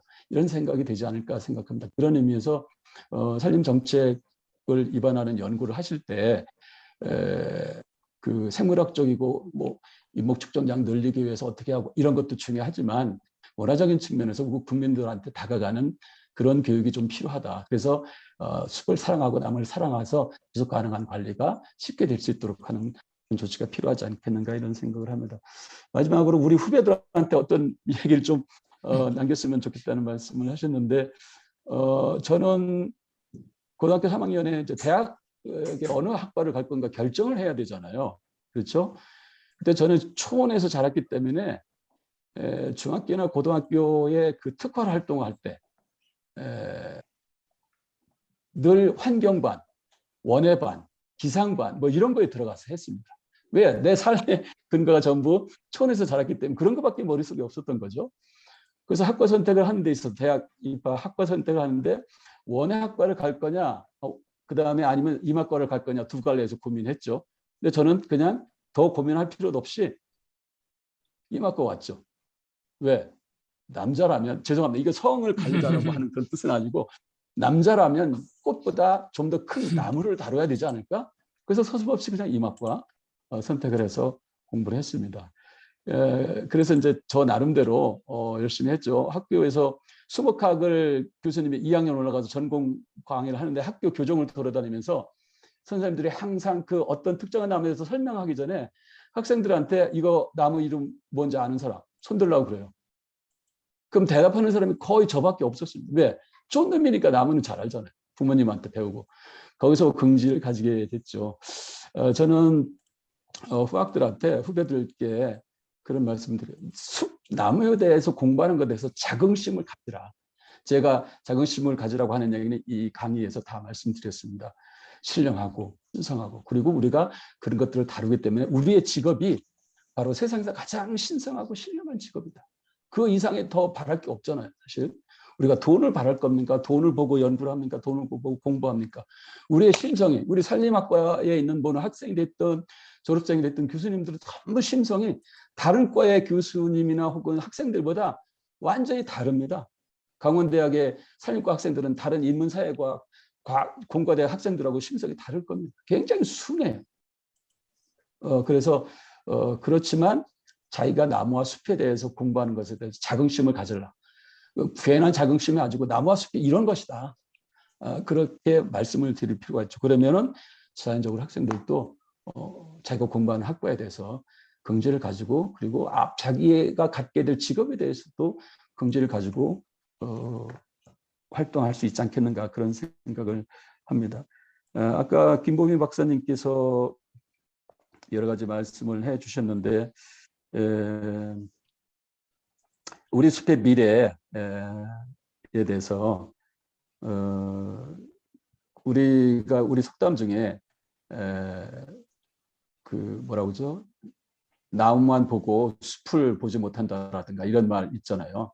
저는 거기에 덧붙여서 숲만 보고 문화를 보지 못하는 우리를 보내서는 안 된다. 문화라고 하는 것은 지금 산림문화라고 하는 말이 있습니다만은 일부 인자들이 문화를 말하는 것이 아니어야 됩니다. 문화의 시작은 숲입니다. 아까 제가 복제의 시작이 숲이라고 했듯이 문화라고 하는 것이 뭡니까? 굉장히 어려운 말 같지만 쉬운 말인데 문화는 우리 삶의 흔적이잖아요. 우리 삶의 흔적을 그것이 물질적인 것이 됐든 정신적인 것이 됐든 우리 삶의 흔적입니다. 우리 삶은 어디서 시작했습니까? 숲에서 시작했잖아요. 그리고 지금도 여전히 숲에서 생산되는 많은 목재나 이런 걸 가지고 무수한 물질적인 문명이나 물질적인 문화를 만들어내고요. 그리고 요즘에는 학제 간의 벽이 허물어졌죠. 지금 산림학이 인문사회 과학 분야에서 굉장히 많이 넘겨보고 굉장히 많이 침투해서 연구를 하고 있습니다. 여러분들 중에 계명대학의 사학과 교수인 강판균 교수 아시죠? 그분이 최근에 10년 동안 수십 권의 산림 관련 나무 관련 책을 쓰셨어요. 좀 우리 산림학과 교수님들이 부러워해야 될 그런 일이지만 굉장히 다른 분야에서 우리 산림학을 넘겨보고 있습니다. 긍지를 가져야 됩니다. 그리고 그것이 바로 아까 말씀드렸던 숲이 곧 문화의 시작이고 지금도 여전히 그런 영향을 주고 있기 때문에 긍지를 가질 필요가 있다는 말씀을 드리고 싶습니다. 우리가 산림 경관에 봄여름 가을 변하는 그런 멋들어지는 것을 보고 시인은 시를 쓰고 그림 그리는 사람은 그림을 그리잖아요. 숲이 그런 역할을 하는 것이죠. 단지 목재만 생산하는 게 아니고 임산물만 생산하는 게 아니고 치유만 하는 게 아니고 그렇잖아요. 그래서 산림학이야말로 저는 종합학문이다. 누가 어떻게 쓰느냐에 달려있지 종합학문이고 사회를 변화시키고 사회를 성장시키고 그럴 수 있는 아주 엄청난 잠재력을 가지고 있는 것이다. 그 사회를 변화시킬 수 있는 것은 바로 사람이잖아요. 그 사람의 심성을 교화시키고 멋들어진 아이디어로 만들어낼 수 있는 것이 바로 숲이 가지고 있는 잠재력이기 때문에 우리가 힐링 그러지만 그런 말 속에는 사람의 악한 심성이나 이런 것들을 순한 심성으로 바꿀 수 있는 거잖아요. 아름다운 경관, 아름다운 꽃, 향기 나는 꽃을 보고서 누가 악한 심정을 갖겠어요? 그러니까 그런 사람이 많이 사회를 이끌어 나가지 못하도록 건전한 사회가 되도록 국민들을 되도록 많이 숲에 들어와서 보여주고 냄새 맡게 하고 들려주고 모르는 것 알려주고 그렇게 해서 숲을 자꾸 터치할 수 있도록 감성적으로 이성적으로 지성적으로 지성은 아는 거고 감성은 감성이고요. 그다음에 영성적으로 깨닫는 거죠. 영적으로 깨닫는. 그래야 사람이 변화되지 않겠어요? 그런 말씀을 드리고 싶습니다. 숲을 자주 가서 터치하는 것이 저는 오늘날 우리들이 해야 될 일이 아닌가 그런 생각합니다. 네. 네, 혹시 또 다른 질문이나 코멘트 있으시면 좀 신호를 주십시오. 40여 분이 들어오셨는데 누구라도 질문하시죠. 예. 제가 먼저 나가야 될 것 같아서 들리나요? 예. 네, 회장님. 네. 예, 이거 저기 문자 쓰다가 지금 했는데 문자에 제가 이렇게 썼어요. 채팅. 이제 그 대통령, 장관, 차관, 국회의원들 이 숲과 국가 이 책 다 필독서 다 읽고 독후감 저기 아니, 너무 글 살인과학회를 많으세요, 제출하라고. 이 회장님. 예, 그래서 이런 우리 숲에 대한 이런 그 마음을 아는 그런 분이 정치를 해야 될 것 같아서 감사드리고 저도 감사합니다. 이 살림을 전공했다는 거에 대해서 오늘 자긍심이 생겼습니다. 오늘 김병원 교수님 감사합니다. 예, 감사합니다. 이상입니다. 먼저 나가겠습니다. 예. 예. 네, 감사합니다, 교수님, 회장님, 감사합니다. 강호덕 교수님 하실 말씀 있으신 것 같은데. 네, 교수님, 우리 김기현 교수님 오래간만에 뵙습니다.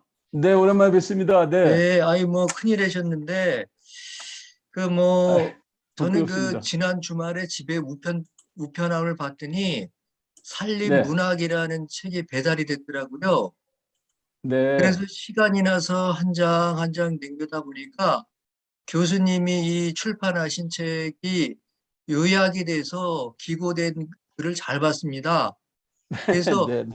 오늘은 교수님 특강을 꼭 드려야 되겠다는 생각이 들어서 오늘 네. 이렇게 뵙게 됐는데요.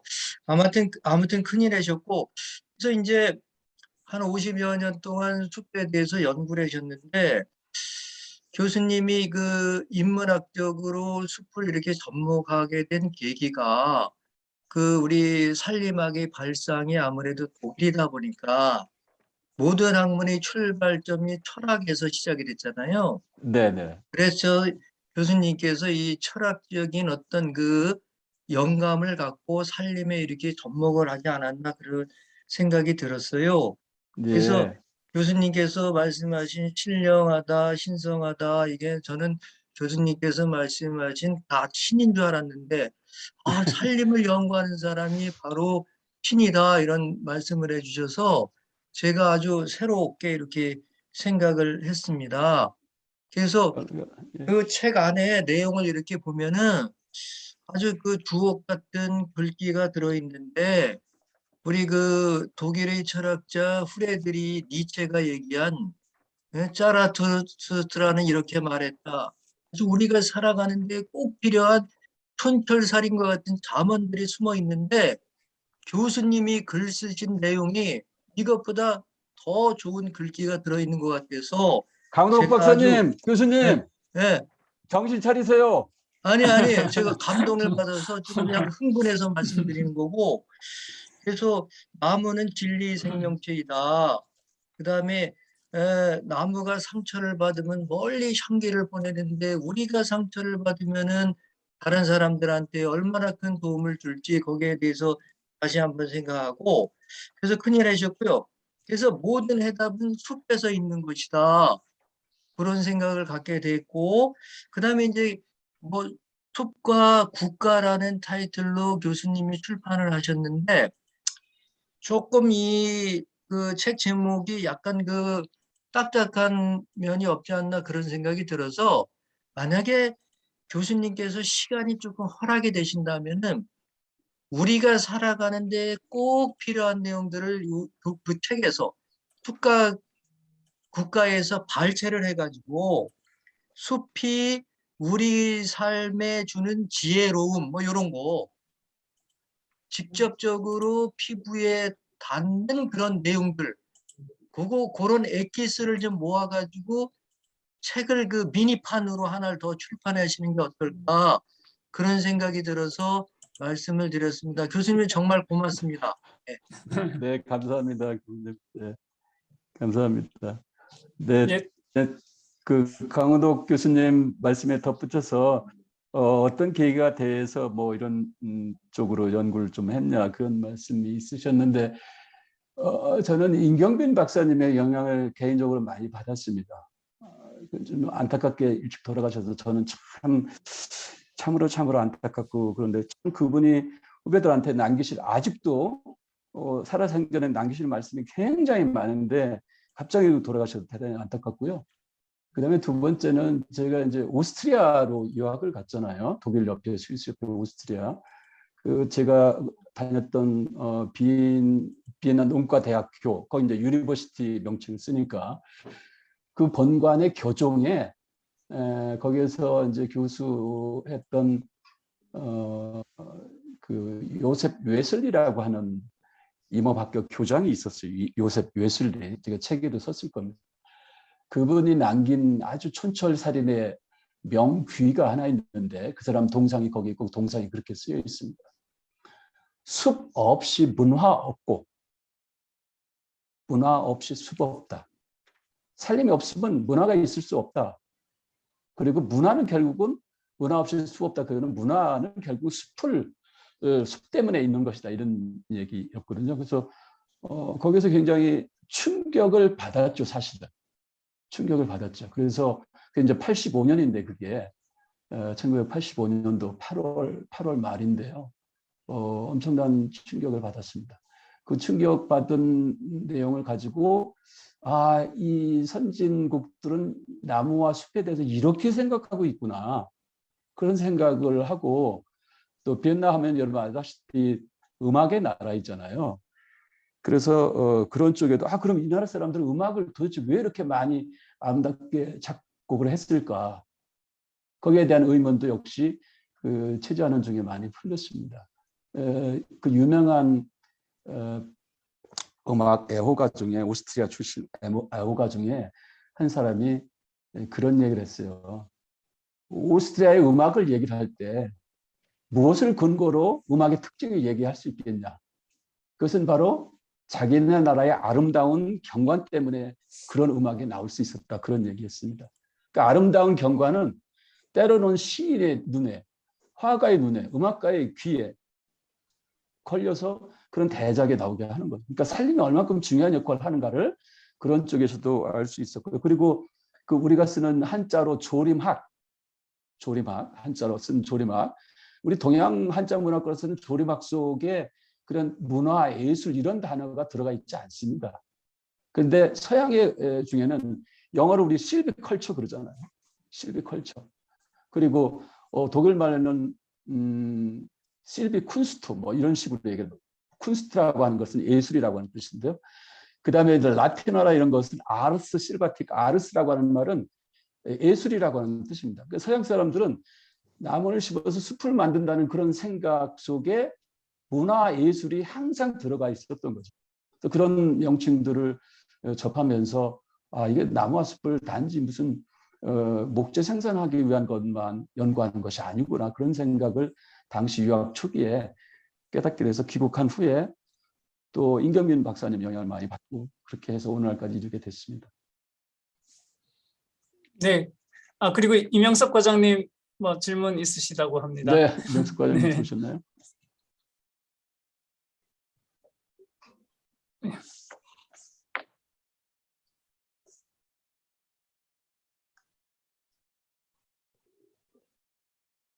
말씀하세요. 잘 안 들립니다.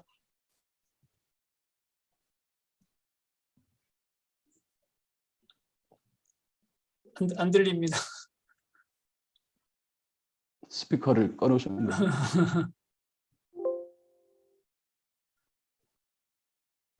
임 과장님 안 들려요.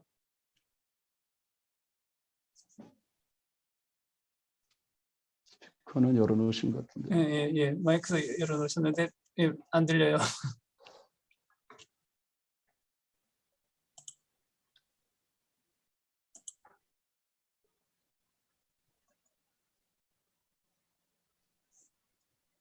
임 과장님 전혀 안 들립니다.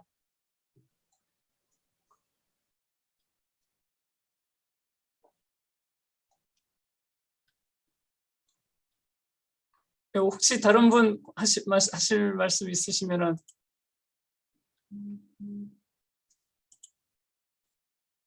혹시 또 없으신가요?